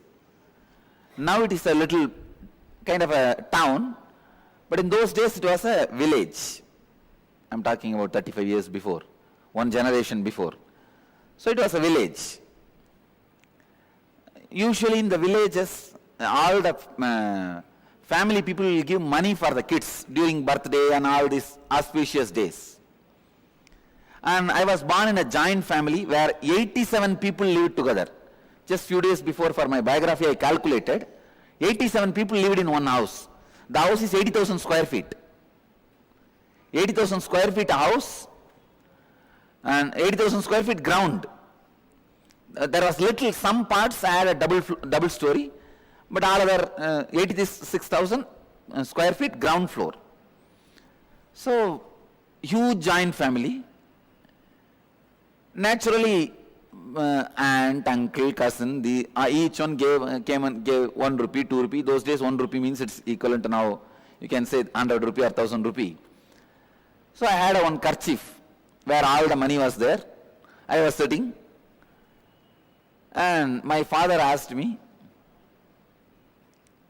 what are you going to do? I said, what to do with it? I asked him back, what to do with it? He said, you can buy whatever you want. I said, I wanted only a Ganesha and you already gave me. He gave me one Ganesha. If you read my biography, the Ganesha who ate food, that Ganesha only, still is there in the ashram. And I want only one Ganesha, you gave me already Ganesha. I don't need anything more. Then he asked me, you don't want this money? I said, no, I don't need. He said, then you can give it to anybody you want. All my brothers and cousin brothers, sisters, all of them were playing there. I screamed, called them, saying that, hey, whoever wants this money, please take it. First, actually, I thought all of them will come and pick up little. But one of my elder brother is very strong guy. He came and took the whole thing. Then my father interfered. And he said, hey, he told me, no, tell him to share with everybody. Call everybody and give equally. I looked at him and said, I don't need. Whoever takes it, what is there for me? Leave it. I tell you, this is my first experience with the money. This is exactly the pattern still I am living. And I also wanted to tell you, any project I want to do, money comes. Simply it comes. All I need to do is tell that I am going to do. Now today morning I said, and I am going to build an hospital. I tell you honestly, now I don't have money. But I will tell you, next time when I come, I will be announcing. Money has come, we are building the project.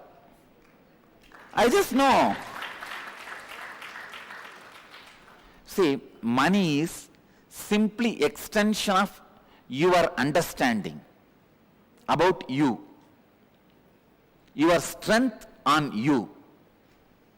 Your strong belief on you. I am not talking something impractical, please understand. No. I am not talking anything mystical or impractical.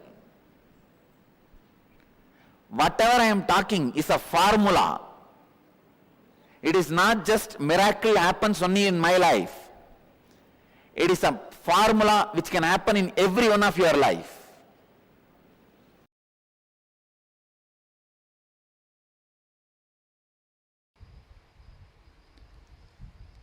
The only solution to have abundance in the life, go deeper into your muscle memory, remove this tiredness, life negative patterns.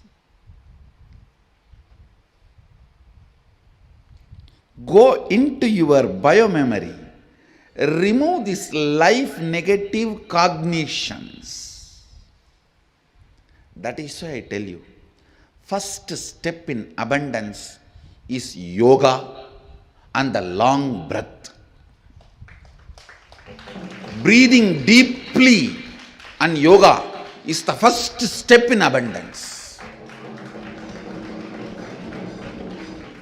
Because that is when even your muscle memory is ready for abundance.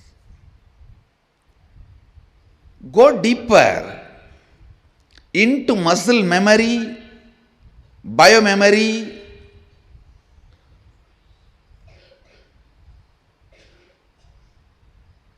and bioenergy. Even if you have billions, but you are all the time tired, bored, you are not going to experience abundance. So the first thing, get into your muscle memory the incompletions you stored against abundance. Actually, there are people, the moment their project is going to be successful, even they cannot tolerate. They will fall into tiredness and confusion and collapse it, destroy it.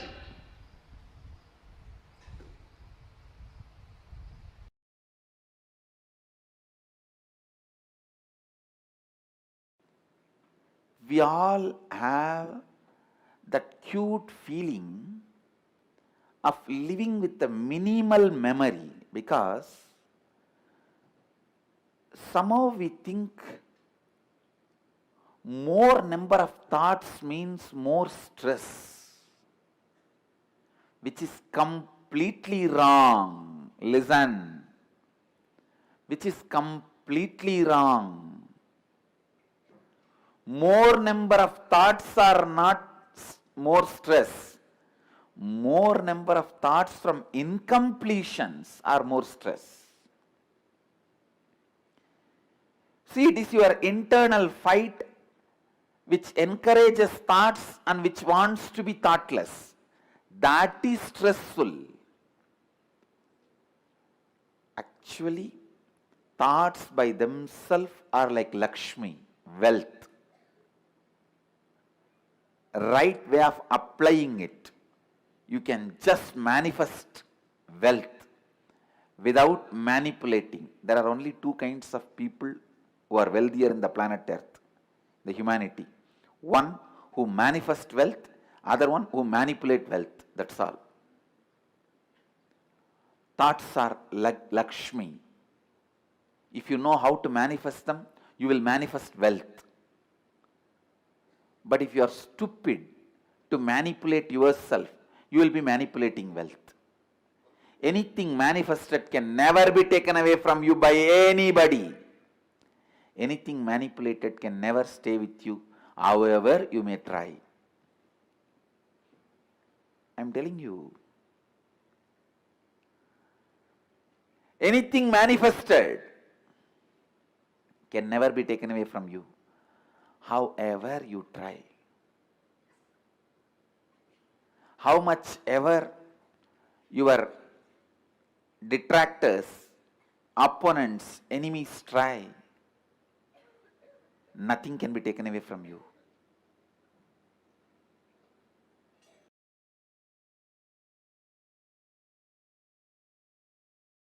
Go on manifesting powers that will actually make you healthy, wealthy. For example, if you are moving a matter, don't think just you are only moving a matter. You will be cleaning your liver and kidney and heart during those moments. If you even medically test, your internal organs will be at their best performance. When you move a matter, time stops working on you and the anti-aging happens to you. A reversal of all the physical damage done to your body by time happens. If you just move a matter through power manifestation, your yoga will become amazing. Your digestion will become amazing. And your wealth manifestation will become amazing.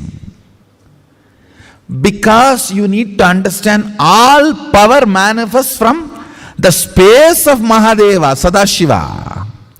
It's not that for each power you have a separate mantra and you use that mantra, only that power manifests. No. You use tantra, not mantra, which is same for all power manifestation.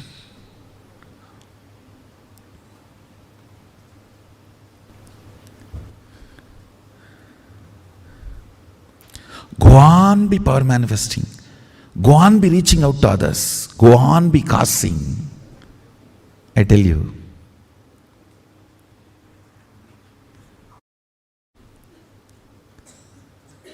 That just makes you a pure channel of Mahadeva, Sadashiva.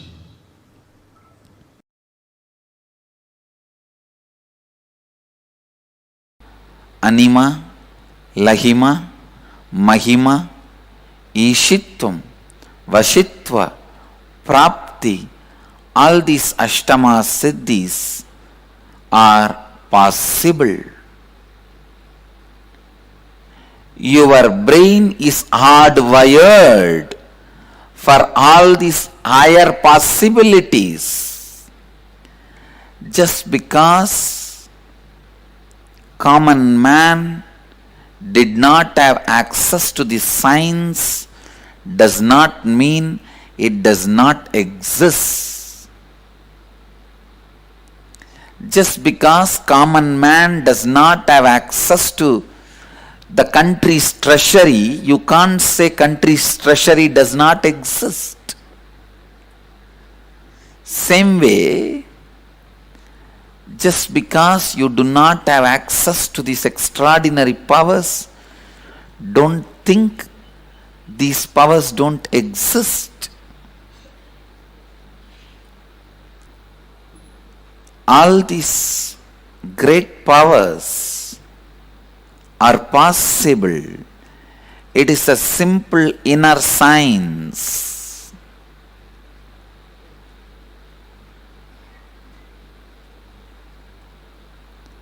Listen. Kundalini Shakti can directly make you more productive, more aware, more conscious, intuitive, ultimately rich.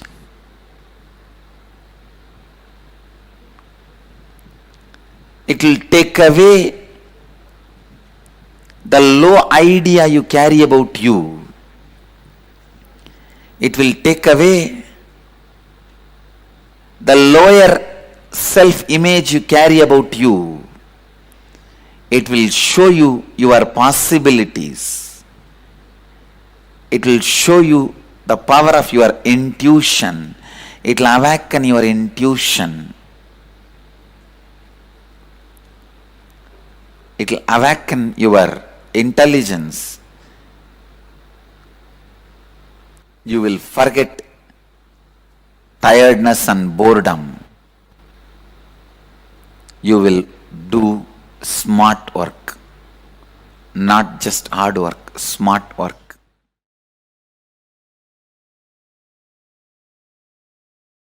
Your DNA strands are connected through water, hydrophobic material. DNA strands and the consciousness is connected through sound, sounds with which they are connected matters. The good news is you can reprogram, replace the old sounds through which your consciousness and DNA strands are tied together, connected together. The great news is you can use these 4 opportunities to do it easily. I'll give you the precise conclusion. Whenever you feel hungry, angry, lusty, sleepy, intensely reverberate your whole being with Mahavagya. Om Nithyananda Paramashivoham. With the decision, let my being, let my consciousness manifest itself through my DNA using this Mahavagya as connection point. Let Mahavagya be the connective point. I tell you, immediately you will experience Kailasa. This Mahavagya is directly from Kailasa. Anyone who decides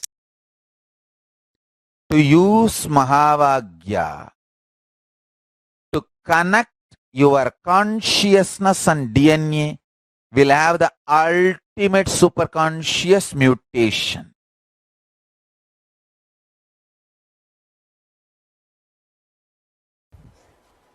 Maybe for a few minutes, you can all sit. Today, all of you feel connected to the Padukas, Guru Padukas, which directly liberates, which is an independent intelligence. Energized by Guru, Master, but after energizing, it is an independent intelligence. So all of you feel connected to the Padukas and sit in Samyama, Samadhi with Padukas. Let all of you experience Kundalini awakening just by the grace of Guru Padukas. Let the Padukas radiate intense presence and awaken all your Kundalini. Come on, you will see now. Many people whose Kundalini is, who has not experienced Kundalini awakening, will experience now. Because the Paduka is independent intelligence. You will all experience levitation and Kundalini awakening, the N effect, through the Padukas. Just sit and relax, remembering the Guru Padukas. Let you all achieve, experience, live, express, radiate, and share the eternal bliss, Nithyananda. Thank you.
There are only two forces in your life. One, gravitation.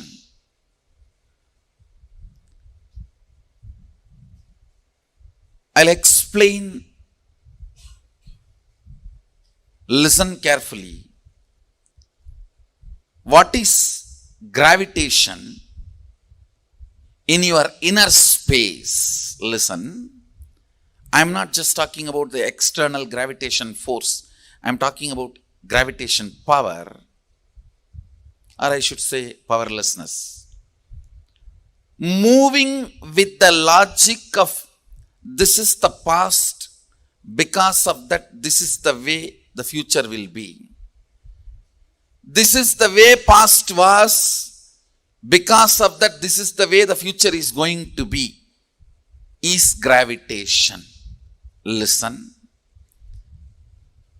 If your thought current to run your life, oh, this is the way my past was, and this is the way my future is going to be. It is called logical lifestyle. That thought current is gravitation. There is one more energy current. Please understand.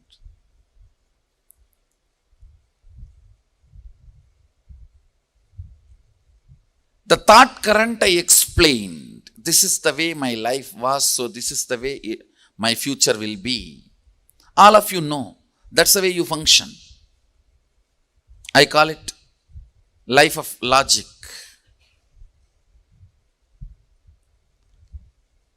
But there is another one. Energy current.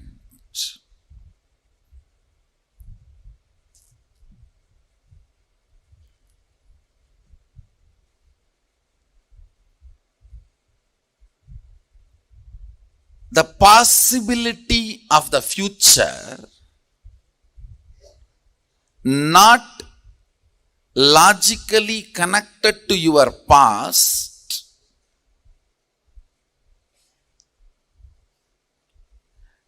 not logical continuity of your past, because of some conscious intervention.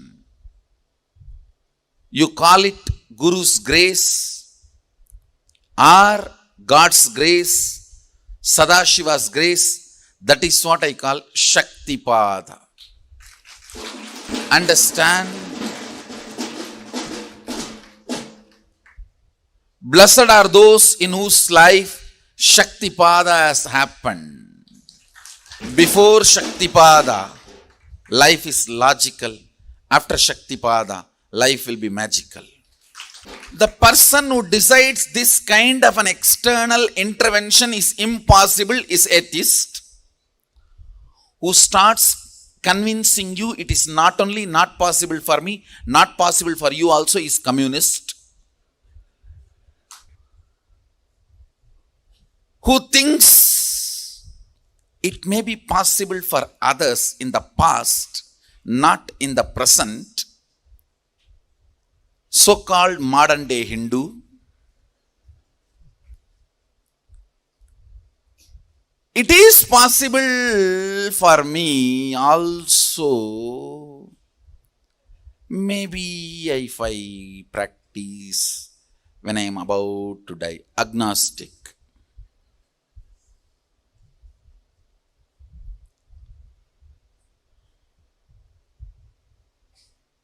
It is possible if I practice yogi. Happened, we are celebrating Nithyananda.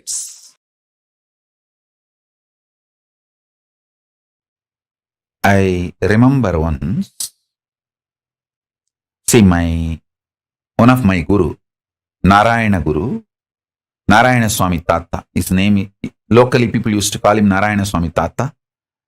He is well known in Tiruvannamalai, especially because all the unresolved crimes by the police, the main town police station, all the officers will come to, police officers will come to him.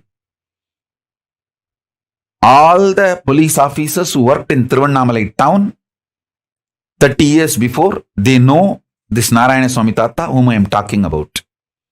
This Tata is instrument for building a Devi temple in Tiruvannamalai police station. In Tiruvannamalai police station, inside the station, there is a Unnamulayamman temple, Devi temple. That temple was built by the police people, and this Swami, Narayana Swami, was responsible for it. And that is a separate story. I'll tell that story later. Now, you listen to this Narayana Swami Tata's Leelas and few things. All these police people will come to him for resolving all the unresolved crimes. He will use his powers and give all the details, where that criminal is hiding, where that thief is sitting, where that stolen goods are kept. Even in the murders, he will tell very clearly who has murdered, how the murder happened, and police will go and solve the crimes. One day, one person caught in a crime, not because he did a crime, but he was in a wrong place with the wrong people. So his friends took him, saying that, come on, let's go for rounds to roam around. Without telling this person they are all planning for committing a crime, they just took him like a company. But when they went there, they all committed the crime which the team committed the crime. This fellow went there without knowing that the plan was a crime. And this fellow was a devotee of this Narayana Swami Tata. Listen carefully.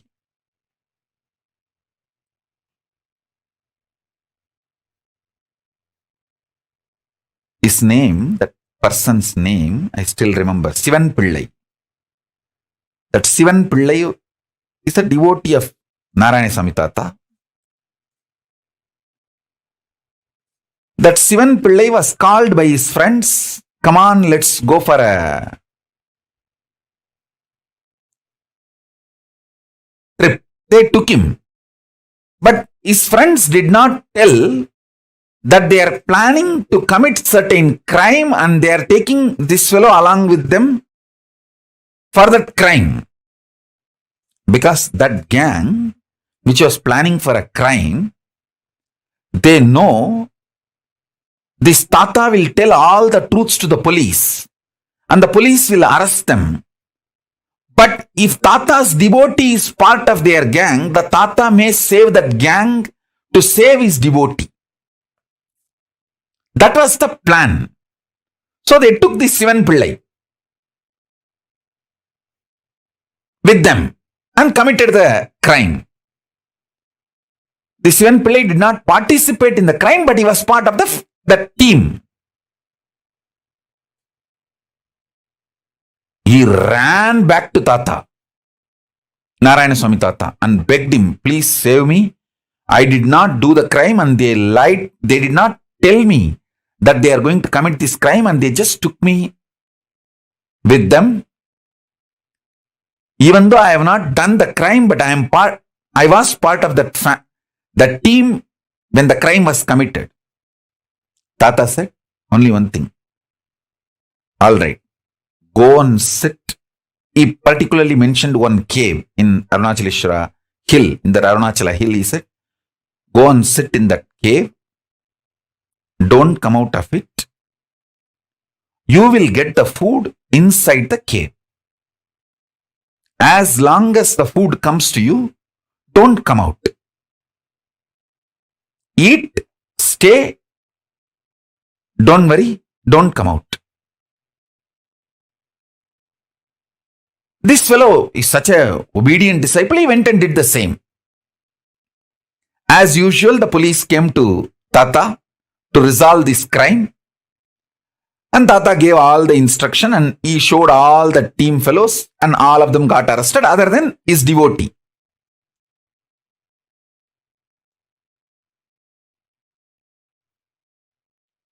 Those fellows got arrested and put in jail.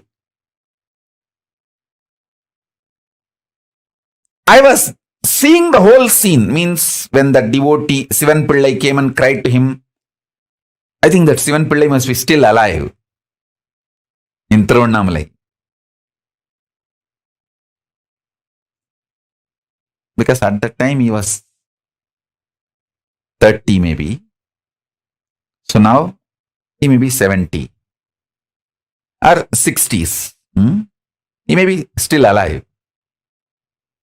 I'll tell our autobiography team to go and interview him and bring him to Pre-Satsang hosting if he is still alive. He can narrate the whole incident. All of you can enjoy it. And I was witness for both the scenes, when Sivan Pillai came and cried and when police came and reported the crime and he resolved the whole crime and everything. I asked Tata, you could have just saved Sivan Pillai because he did not commit the crime. He was only in the scene. If you did not tell his name, that's enough. Police is not going to go and arrest him. Why did you tell him to go and sit in the cave? Then Tata told me, hey, illada thambi. He told me in Tamil. I'll tell exactly in Tamil and then translate. Illada thambi, அவனுக்கு பந்தனம் இருக்குடா, அதனால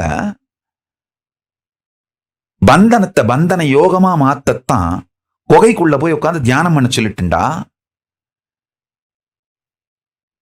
இப்ப பந்தன சாபத்திலிருந்து பந்தன யோகமா மாத்திட்டேன்டா, அவனுக்கு பிரச்சனை solve ஆயிருச்சு. Means he was supposed to get arrested in the graha situation. He has the jail. Instead of jail, he changed it into bandhana yoga, means withdrawal from society, and he was meditating, and the same punishment is now used as transformed into tapas, and that fellow got some powers because he obeyed the Guru work. See, if he has gone to jail, he would have been physically, mentally broken, lost all the best things he had in his life. But bandhana got converted into bandhana yoga by Guru's grace, and he got all the best things in the life. He got powers, blessings of the Guru, got saved from the jail and all the other social stigma associated with it, everything. He got all the best instead of all the worst. The Guru's grace, Guru Bhakti. And that fellow was so deeply devoted to the Guru, he just obeyed. Whatever Guru said, he did not say, oh, how will I get food? How will I get water? How will I go for 1, 2, 3? He did not ask any of that questions. He just went and sat in that cave, did not come out. And even I don't know how many days he was there and how he managed 1, 2, 3. I know for sure after that he was very healthy. And he did not have any legal or any problem. And he started even manifesting powers because he obeyed the Guru's words. The possibility of bandhana became converted into bandhana yoga. Bandhana shapa got converted into bandhana yoga by Guru's grace. Guru can change everything. I should say, listening to Guru can change everything. More than Guru can change everything. Listening to Guru can change everything.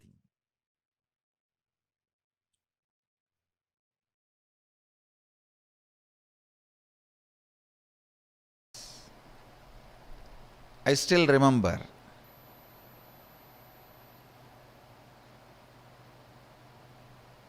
I was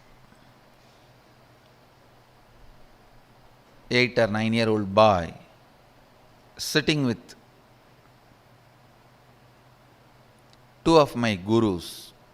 I had the fortune of having 4 or 5 gurus continuously making all their time and energy available to me.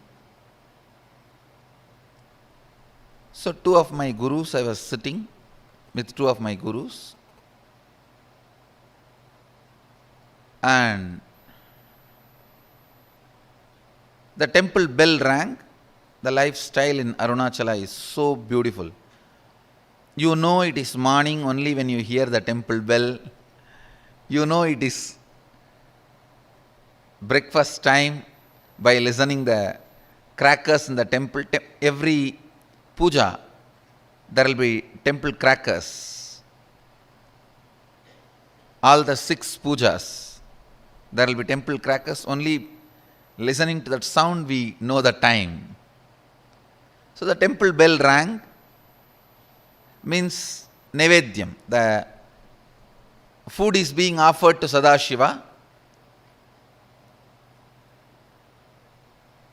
Both my gurus immediately looked at me and said, go and bring the prasadam. After the Nevedyam is done, it will be given to all the devotees. It will be shared with all the devotees. They both were sitting in one corner and asked me, go and bring. I went to the place where they distribute the prasadam and waited. Puja was over. The rituals got completed and they started serving. And I stretched my hand and the priest gave one share. It's like one share itself will be almost like half a kg rice. In one big leaf they'll give. And then the pujari was telling, the pujari saw before going to the puja that I was sitting with both my gurus, and the pujari is very greatly devoted, highly devoted to both the gurus. So the pujari saw and told me, hey, take 2 more for them also. They are sitting. Take 1 for you, take 2 more for them. I was a little reluctant because one of the boy and girl who were my classmates are standing in the queue next to me. They will laugh at me, taking so much, all for one person. So for this purpose only you are sitting in the temple whole day. That's the way they usually make fun of kids. So, and I know already they are gazing at me in the mood of making fun. I felt little pride. I am from a big family, and again I have been told from beginning that you are from big family and you have to behave yourself like that in the public. So I told the pujari, no need, this is enough, and I brought the Nevedyam to both my gurus. They asked, hey, where is our share? Did the pujari not give? As if they both eat. Actually, both the fellows doesn't eat anything. Very rarely they will touch and put 2-3 grains in the mouth and give it to other people who are sitting with them. And I said, no, you don't eat. You eat rarely. This is more than enough for all 3 of us. They asked, no, did that pujari give or not? I said, yes, he gave. He wanted to give. He asked me, take 2 more to both the swamis. Then they asked, why did you refuse? No, behind me My classmates were standing. They will make fun of me that I am taking so much. Am I going to eat so much? And for this food only I am in the temple. They will tease me. I don't want to get teased by them, so I brought only my portion. Till this moment they were very casual, laughing, smiling. Immediately I saw Kuppamal staring at my eyes and saying, go to their shop street and beg and bring the food. That's the word she uttered. They both own a shop. This means their father owns a shop. The same street where my father also owns shop, and the whole street is literally ruled by my grandfather. He is the head of that whole association. So I always walk in that street with the pride. I'm a grandson of this guy, And all the shop owners are either family or friends. So any shop we enter and eat anything, whether it is jaggery or dal or anything in any of the shops is free, and we'll directly go and sit. And in village actually we know literally everyone's name, and it's a different lifestyle. But in that same street I have to beg now. All will make fun. What happened to your grandfather and his wealth? They will ask all questions and they will tell my grandfather. That is the next problem. That your grandson is begging in the street. Why you are not giving food for him? Of course, one good thing I had. I think this is the greatest boon Sadashiva gave. Just obeying the Guru Vak. I think that's the greatest wealth I brought with me, I tell you. The future may think, future may describe various things as my main contribution. Some may say my Gurukul is my contribution, and some may say the science of manifesting powers is my great contribution. Some may say science of enlightenment is my great contribution. But I tell you, the greatest thing I brought, which was useful for me, is surrender to the Guru Vak.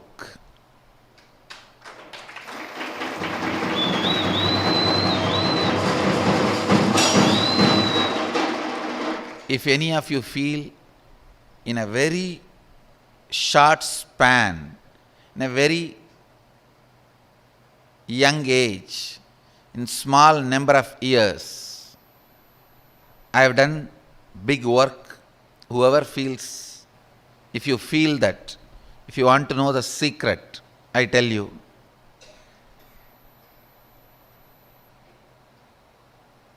complete surrender to the Guru Vak to the letter and spirit, that reduced lot of time wastage. The moment my Guru said, go and beg the same street, in the same shop and bring food, I know now it is a serious. It's not casual. It's not fun anymore. It means I have done something out of my pattern or out of the context which my masters are correcting. I tell you, I stood up, straight went to that street, begged, and brought whatever I got.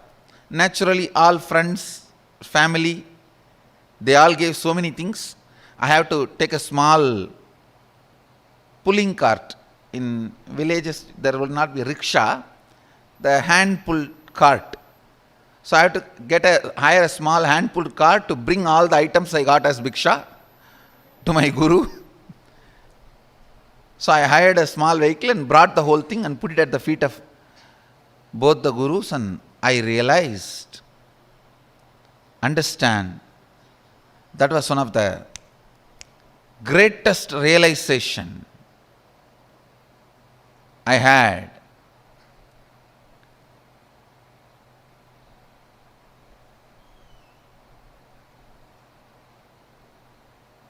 I should not be bothered about imaginary opinions of others. I tell you, the liberation that happened at that moment is still now useful for me.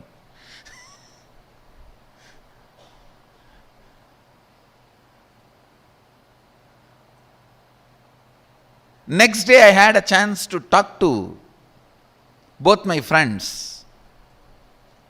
They were asking me, hey, why were you going for bhiksha in all the shops? Did you do any prayer, or is it any divine commitment? In villages we have a habit that if somebody is sick, they pray to Venkateshwara and Kuladevata, that they will go for bhiksha and bring and offer it in the undi. Still we do that. Every Puratasi month, all the Vaishnavas, they go for bhiksha and take it and offer it to Vishnu temple, and Shaivites every Margasirsha month go for bhiksha and offer it to the Shiva temple. They asked, when both the friends asked me that, hey, did you have any prayer? Why were you begging? In the mind I was thinking, only you fellows are responsible for my begging. And only now I understand, you guys did not even have the idea which I was thinking you guys will be having. After 50, if I come out of one pattern, then what about the second pattern? That 90. Third pattern?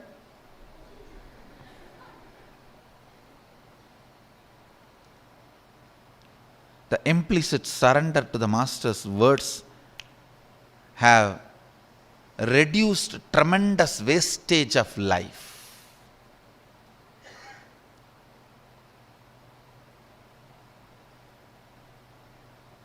Money saved is money earned.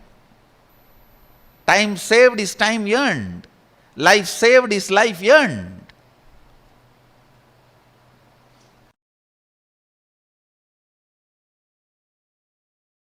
Somebody has asked me, there's one more question.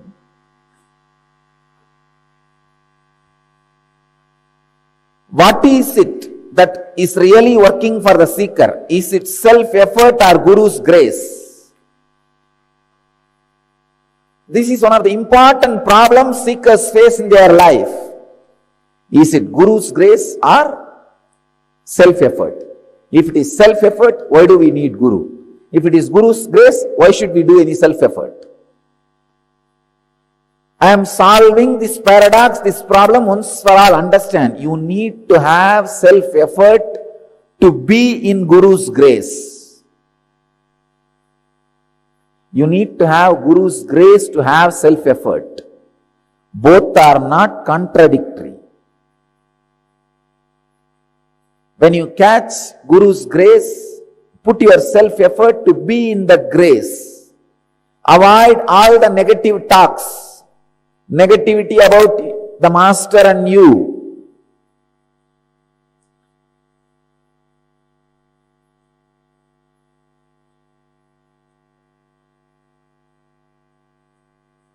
When you have the Guru's grace, take the inspiration from him and start the self-effort. When you have the self-effort, put the effort to be in Guru's grace. When you have Guru's grace, use that grace to create self-effort. You need to have self-effort to sit in Guru's grace, to be soaked in Guru's grace every day.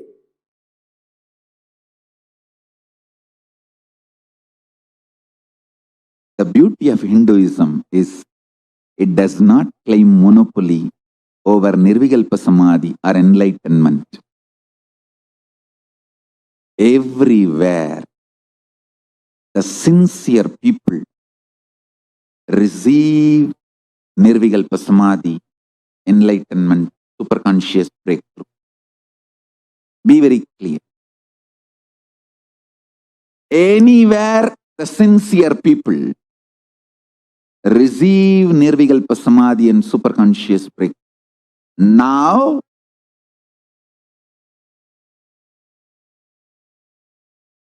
I have been sent to planet Earth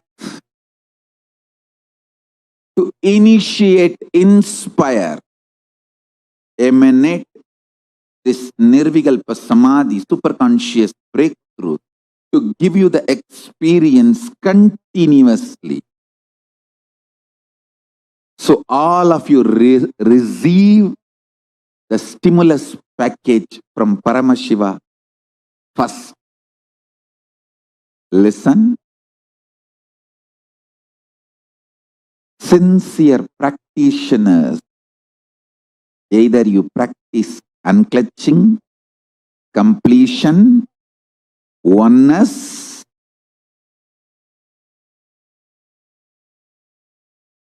ajapa japa of Mahavagya,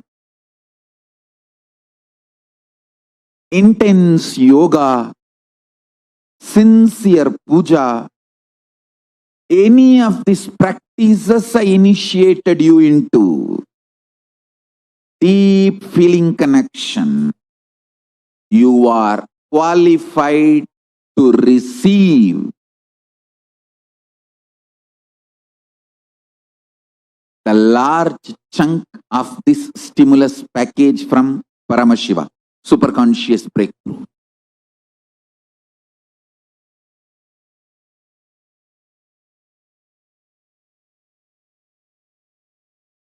One good news is with Paramashiva, there is no separate lobbying. Just if you are sincerely doing it, that is enough. It is just literally you are bombarded with superconsciousness. Paramashiva searches, seeks wherever the seekers are. He seeks the seekers and bombards them with a superconscious breakthrough.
Understand the word, the luxury of simplicity. I am defining luxury of simplicity means to keep yourself inspired and excited and enthusiastic, alive. I do not need anything from outside, is luxury of simplicity. Array, simplicity is a luxury. It is not poverty. A man who tastes the simplicity will radiate grace.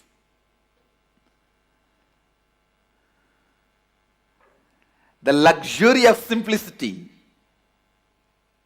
it's the property of Mahadeva.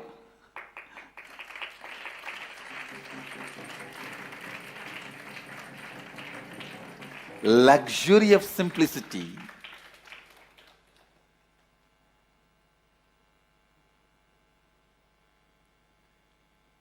The ability to be constantly inspired, excited, alive, radiating.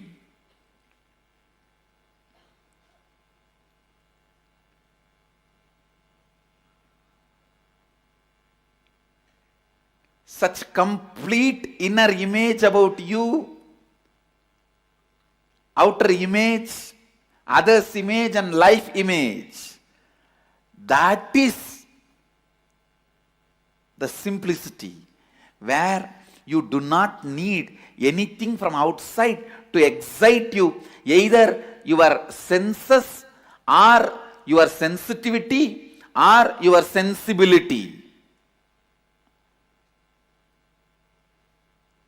If you need something to excite your senses, that is materialistic.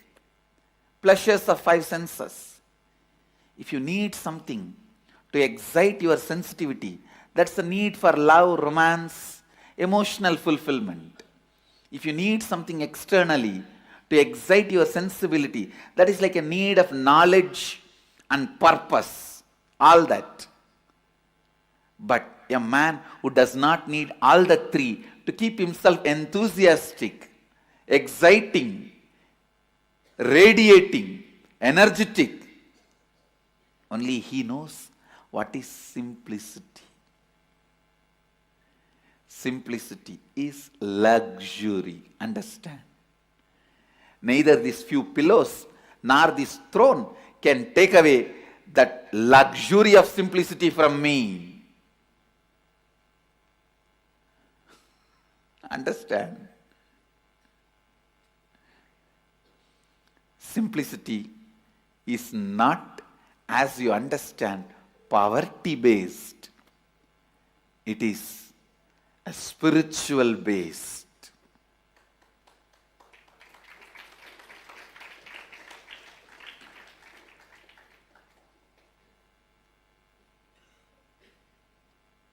The inner space that decides everything about life. Whether somebody is simple or not is not decided by the dress he is wearing, or the jewels he is having, or the car he is driving, or the house he is living. Somebody can be living in a poorest, most poorest slum, but he may need so many things to excite him from outside. He cannot be enjoying, enriching, exciting himself from his inner space. Then he is the most luxurious guy. He is not living a simple life. Understand? Somebody may be living in a palace, but he doesn't need anything to excite his senses or sensitivity or sensibility from external way.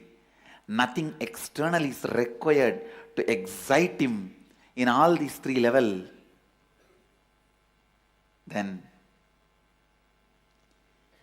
is the most simple being, Bholenath. Mahadeva. Listen. Constantly hold on to that space.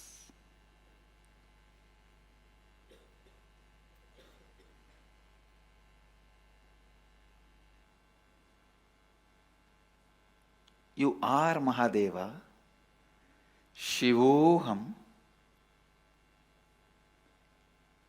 without encouraging the logic which asks for external evidence and external witnesses.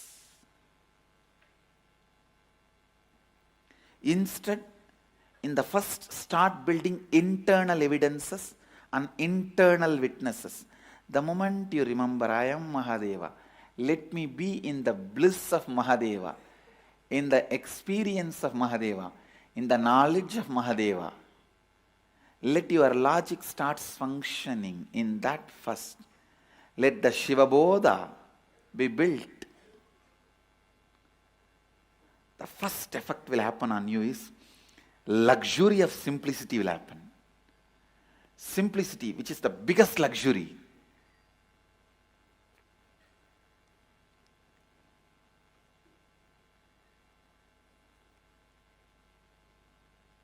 When I decided to come to the planet Earth, the first thing I packed and kept under my arms, without forgetting or without leaving the responsibility to somebody else. Land, I told, hey, you go and take it. Keep it ready for the Sangha. Wealth, I said, all right, you take it and go. So many things, strategy, so many things I sent it through so many people and told them, hey, go and keep all the things ready. But one, I myself kept it under my arms without leaving it to anybody, is luxury of simplicity. Understand, this one property, I did not leave it to anybody. I did not leave that responsibility to anybody. Because this is the most important property I need. Whether in my thinking, or being, or words, lifestyle, teaching, in everything, this one quality, luxury of simplicity, will be underlying current.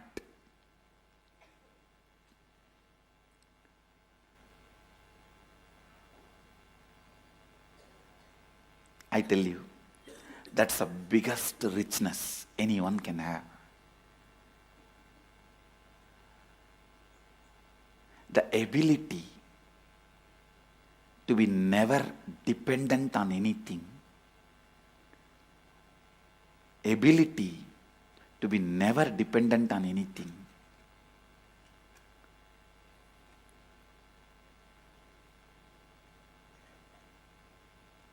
Even now, my whole life can run just with few handful of curd rice and tamarind rice. That also I am not dependent on it.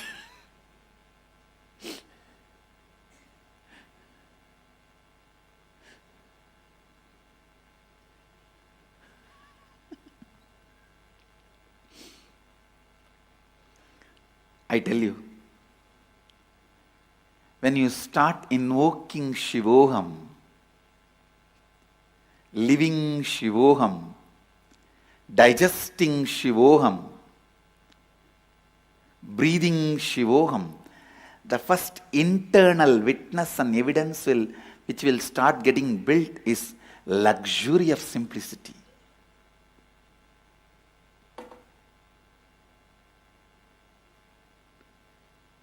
Grace of the independence.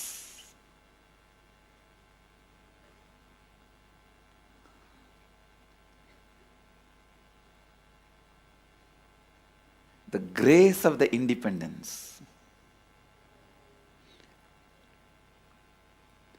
The people who don't know what is simplicity, those stupid fellows are telling, I am not simple.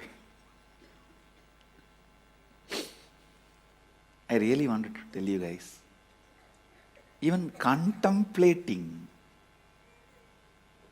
Shivoham will start creating the luxury of simplicity in you. start developing that internal independence, the richness, luxury of simplicity.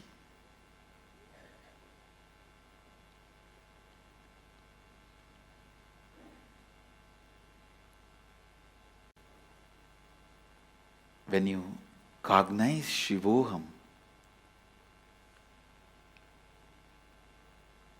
the luxury of Kundalini happens in you.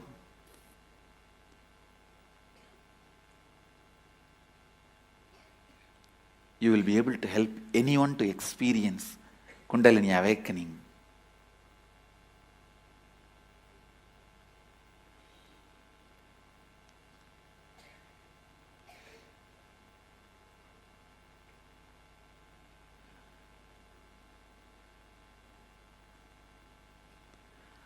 Only the person who knows the luxury of simplicity can be Tyagaraja.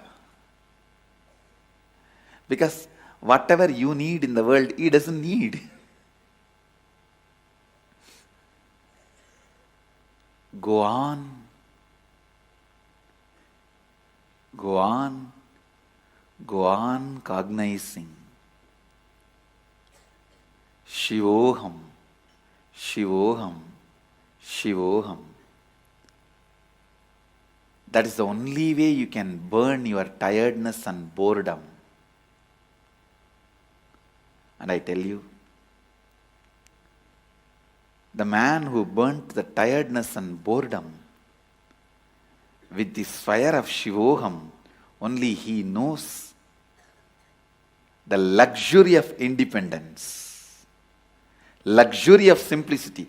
I tell you, till you burn your tiredness and boredom, even if you have 1,000 cars, different cars for every day, different houses for every day, different wives for every day, you will never experience luxury. You will still feel you are deprived. Because the experience of tiredness and boredom is the root of the experience of feeling deprived.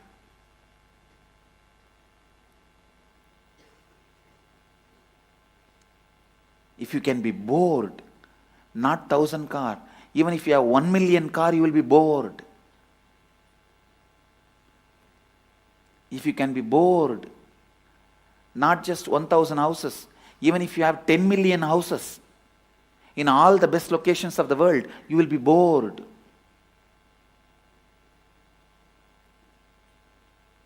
So first, burn that pattern of getting tired and bored with this fire of Shivoham.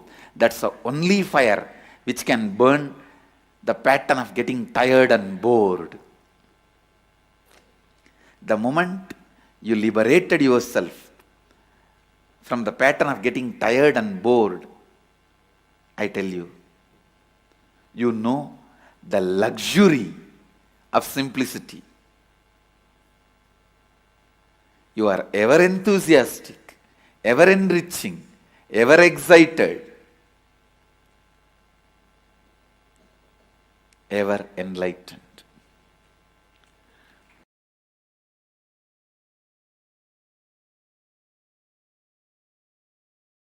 Anyone who has seen me in a very close quarters, my personal life 24/7. 3 years before, people used to have that opportunity. Only last 3 years, I have withdrawn from the society, human society, and no one has access to my life other than the time I come out and sit for satsang classes initiation. But in those days, 3 years before,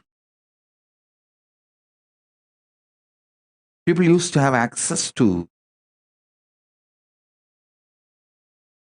see my personal life 24/7. For quite a long time, I was even resting in samadhi in my courtyard outside. on the swing, the Kailasa courtyard, and people will be able to peep in while they walk across the Kailasa courtyard.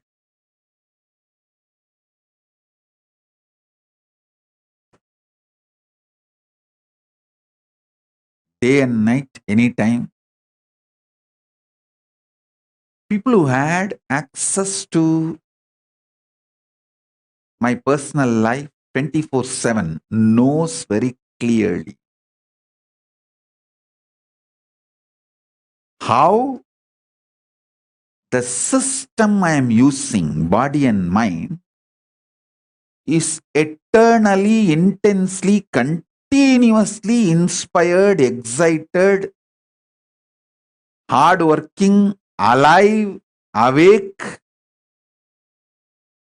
That is why even now, many people try to find out in which time zone I am in.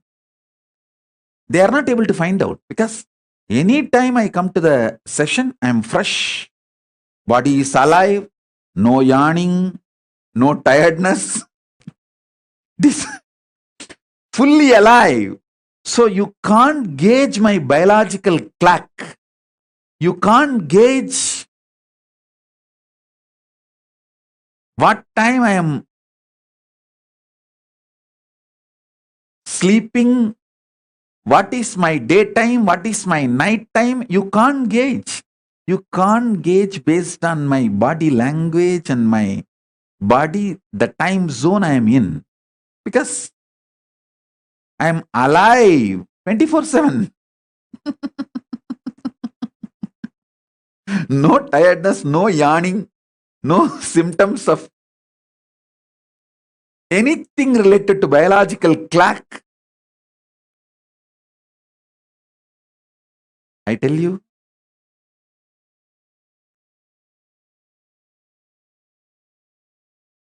the one and only reason is using consciousness as fuel. It's not that I don't take external food. As long as I was in India, I used to take 1 meal a day. Sometimes, I think when I traveled to US and all the countries, I even had 2 meal a day. But after I left India, withdrew from human society, then I reduced it to once in 15 days, solid food, and other times liquid, sometimes little semi-solid like a kire, spinach.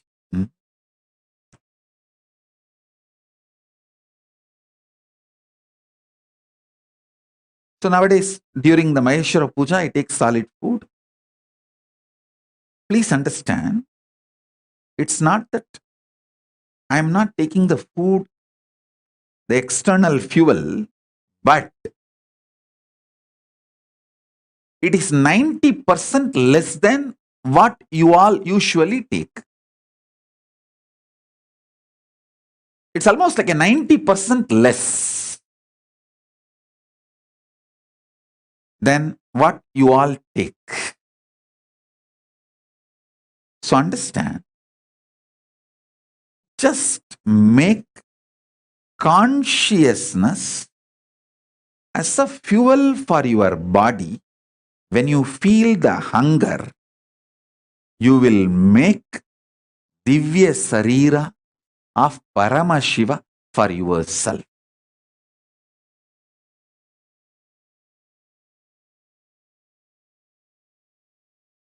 I tell you, freedom is knowing you can manifest the life you want just like that. I'm defining freedom. Freedom is knowing you can manifest the life you want just like that. Actually, you are free. You can manifest the life you want just like that. Why don't you understand? I am the living example. I want to stand on the top of the world and scream, which I am literally doing now. Standing on the top of the world, Kailasa, and screaming, "Oh, human beings, because you have a consciousness, which is my own reflection, you are all free and you are all empowered to manifest the life as you want. Anything else, all other alternative beliefs you are carrying, your impossibility, everything is the brainwashing done to you for the people, by the people who are planning to exploit you. Dun, dun, dun, dun, dun, dun, dun, dun. This is exactly what to do. Anyone makes you feel you can't manifest the life you wanted is planning to exploit you. I tell you, your SDHD really does not matter. Your conscious decision matters. For example, I give you an example. Somebody, he decides today onwards, I will consciously surrender myself to Paramashiva and manifest Paramashiva in me. Then naturally self-doubt and hatred and denial, self-doubt, self-hatred, self-denial will wake up and say, what are you talking? You, Paramashiva? Paramashiva means he's a creator, destroyer, liberator. He does all the 5 actions. He creates, he maintains, he destroys, he pulls out of depression, delusion, and he liberates. How can you be Paramashiva? That your self-hatred, self-denial,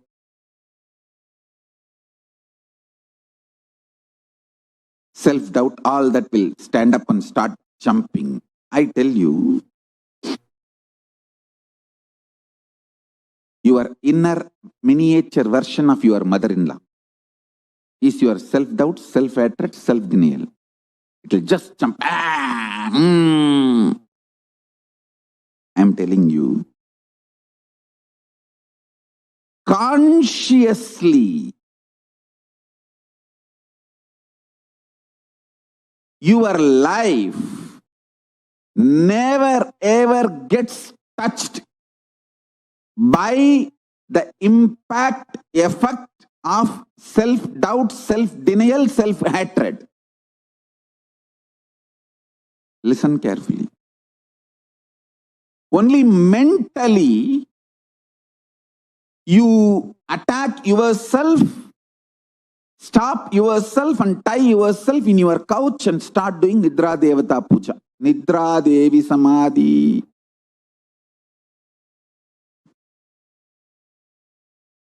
Listen.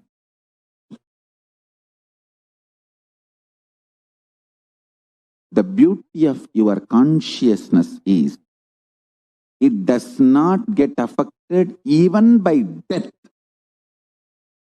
Then can it be affected by your stupid self-doubt, self-hatred, self-denial?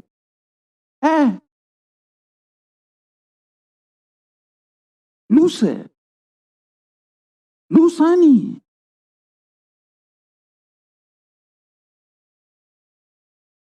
Please understand, I am talking something scientifically scientific. Cosmic science.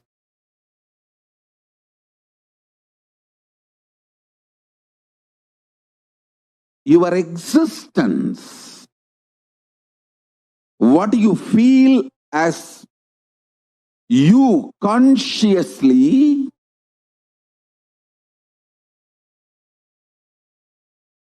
does not get disturbed, shaken, even when your body is pulled out of you.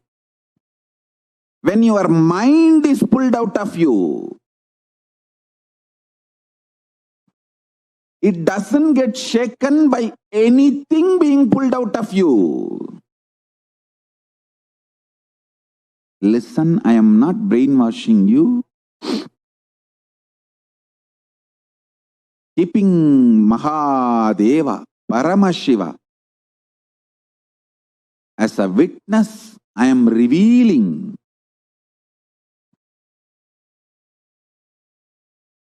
his inner space. How he is inside, I am opening it to all of you. I am just opening a door for all of you to experience Paramashiva's inner space. I am telling you, just internalize this. Your balance sheet will go up.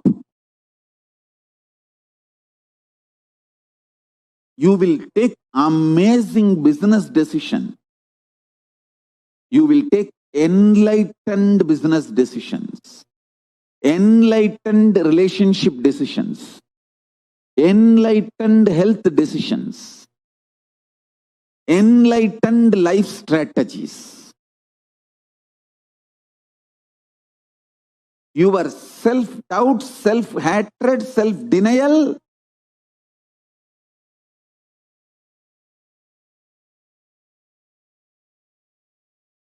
does not impact you.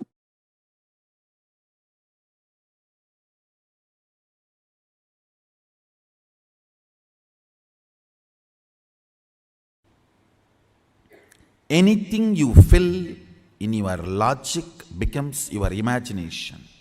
Whether oneness or any decision you take, anything you fill your logic, it becomes your imagination. Anything you fill your breath,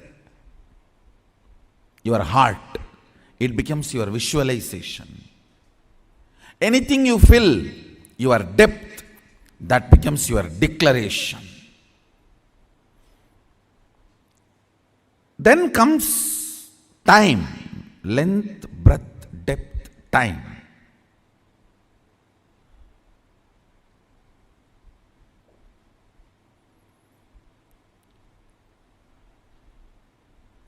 Only anything becomes part of your space can be ever yours.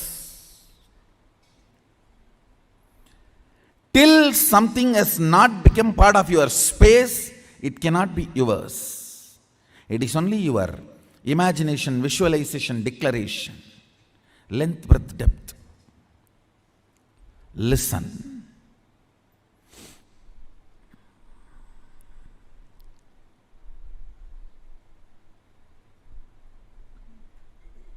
I made a statement, ferociousness breaks the time layer, removes tiredness, depression, boredom associated to length, breadth, depth, and makes anything as your space.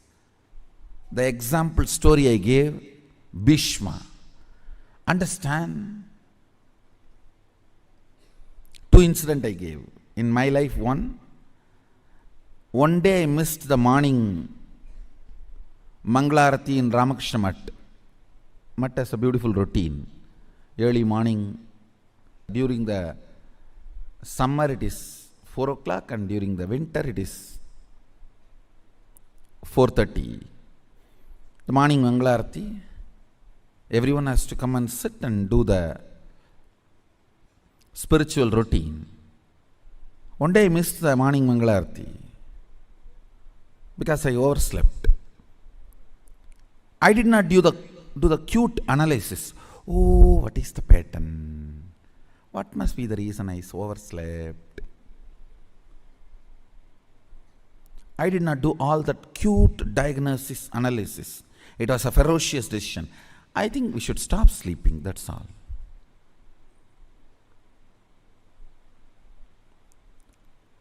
The ferociousness with which I decided to stop sleeping. Only next 3-4 days I did not sleep. But the ferociousness was powerful enough to open my time layer. My decision to be in Mangalarati moved from length, imagination, breadth, visualization, depth, declaration to the space. Time opened up. And after that, not only I never missed Mangalarati, never sleep was a voting component of my life.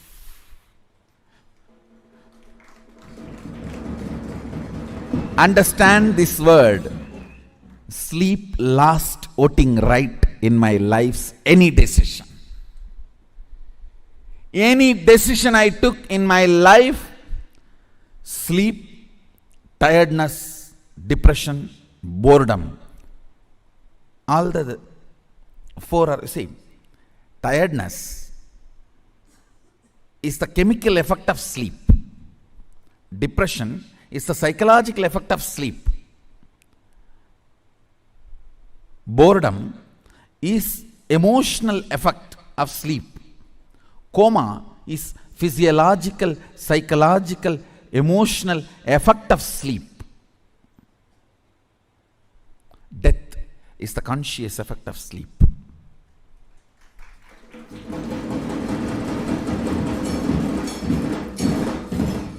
After that day, no decision could be influenced.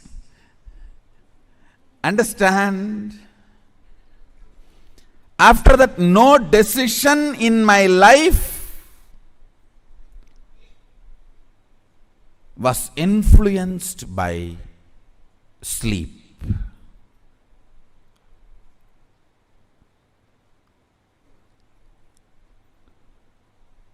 The story of Bhishma.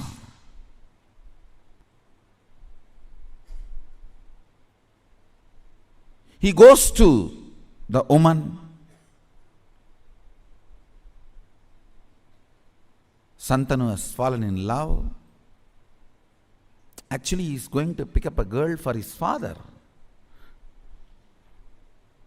That itself was not usual in Vedic tradition. And she expresses the fear that my son will not be a king. So I don't want to marry your father because you will be the king. Even if you don't become, your son will fight for the throne. See the ferociousness with which he handles the problem. He is not saying, don't worry, I will not fight, I will make sure my son does not fight. No!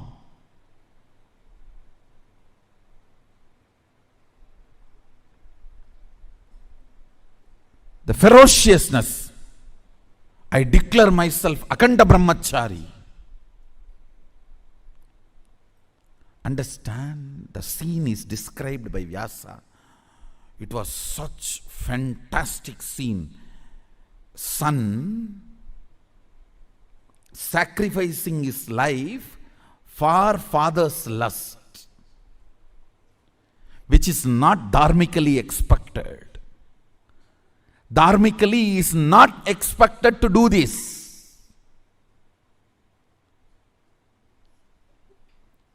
He just deals the whole problem with ferociousness and says, not only I will be a servant forever to the Hastinapur throne, he declares himself as a servant of the Hastinapur throne forever, and he died for Hastinapur throne till the end.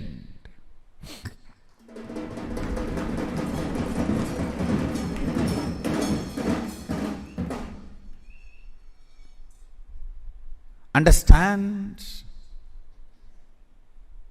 He dropped his body to protect Hastinapur throne. The last act he did, giving all the spiritual and dharmic strength he had to Dharmaraja, now who is Hastinapur throne head. Before he left the body, he made sure the right person is in the Hastinapur throne. Yudhishthira. And he infuses all his best things, Vishnu Sahasranama, and the system to rule. Both he gives to Yudhishthira. I don't know how many of you know Vishnu Sahasranama was chanted by Bhishma on deathbed. On arrow bed, he chanted, and he gifted the great spiritual principles, the principles of administrating a country through a spiritual way, and gave literally everything to Hastinapur throne and left the body. Listen. See, in our Puranas, every incident and the boon and the whole story you need to connect and see. Only then you will understand the principles. He declares with all the ferociousness, no more sex. I am a brahmachari, Aganda brahmachari.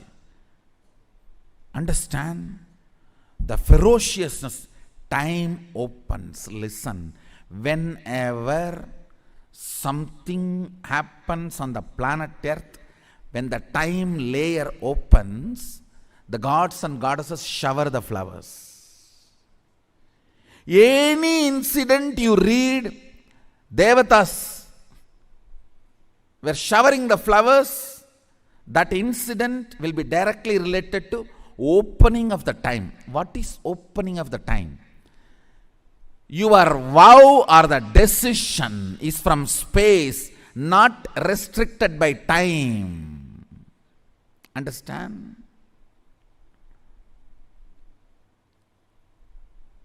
Something is imagination, visualization, declaration, if it is bound by time. The same thing, if it is not bound by time, it becomes your space.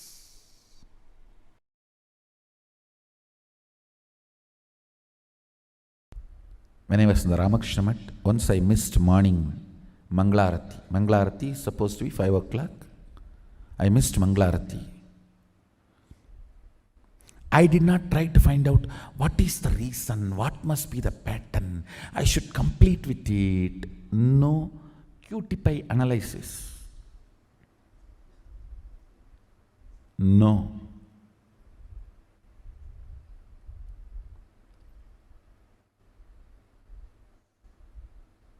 Simply I decided, no more question of sleeping, that's all. Tie the rope on the shika, tie it on the cart, over. Sit. Only if you sleep, you will miss morning Mangalarti. Stop sleeping, that's all.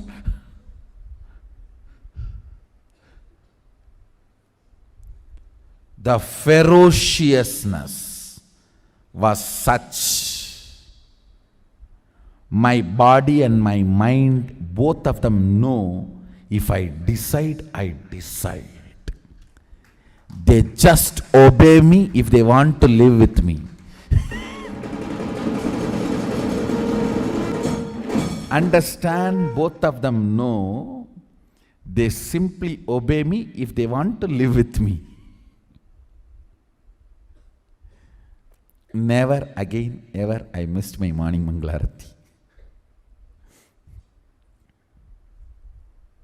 It's not that I completely stopped sleeping.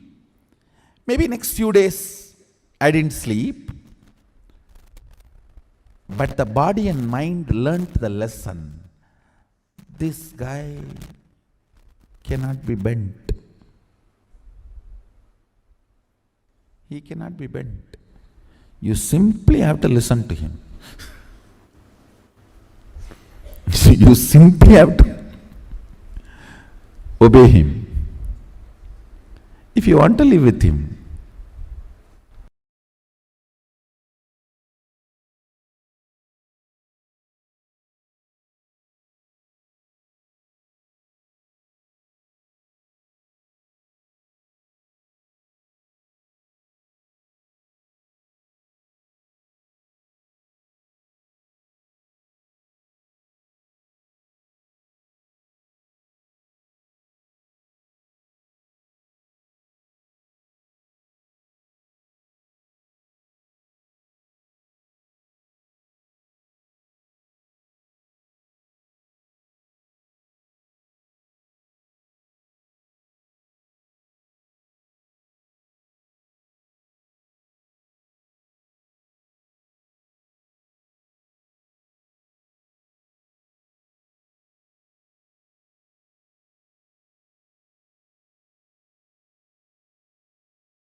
And that was a very powerful back-to-back powerful cognitions about various aspects of wealth and about the luxury of simplicity. How Guru is the ultimate wealth. Swamiji explained to us in depth about each of these. And I hope that all of us have understood.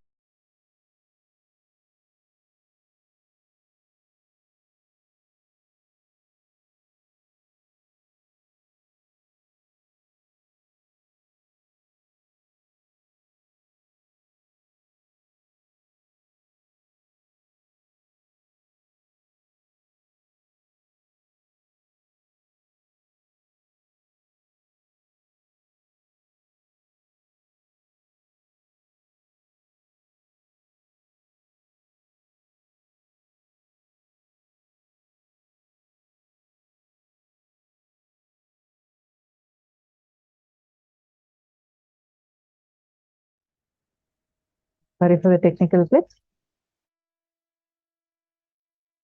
Yes, powerful cognition on self-decision and the way it was like so many things Swamiji had just revealed to us. Take a few minutes to understand what did you receive our powerful cognition. Take a minute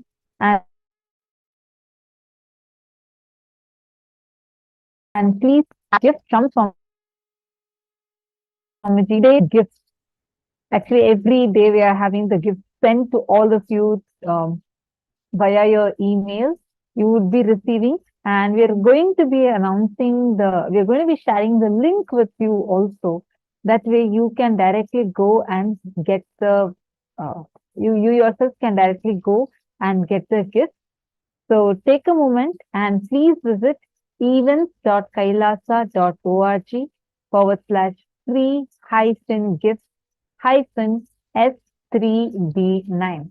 Don't worry, our support team is going to be sharing this link with all of you. And the link will be posted in your chat, so you all can check your chats and grab the link from there.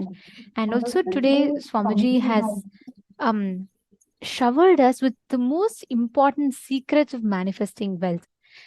If we understand these secrets, Swamiji tells a very beautiful line on this Krishna Janmashtami. I'd like to remind that line from Bhagavad Gita.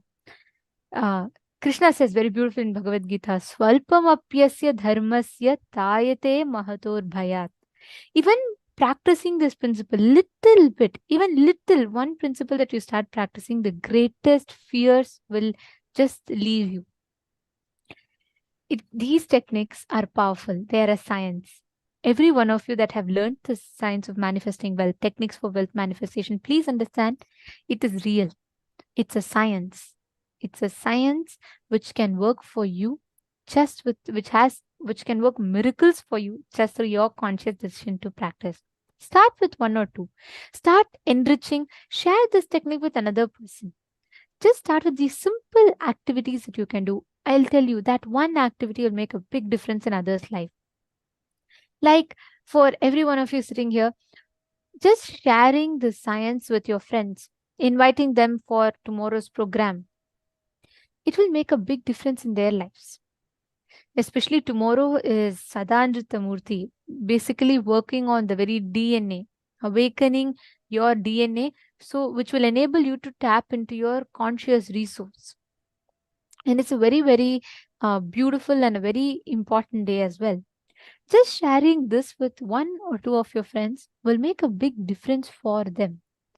And it will give you tremendous bliss and joy. And now we are going to be sharing with all of you the gifts that we have received for all the participants. Today, these are the gifts that Swamiji is gifting to everyone. I hope all of you would have received the link. The support desk team would have posted for all of you in your chat. Just take a moment to check it out.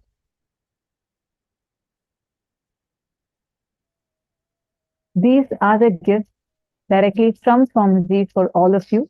So the first one is the book of Science of Living Enlightenment.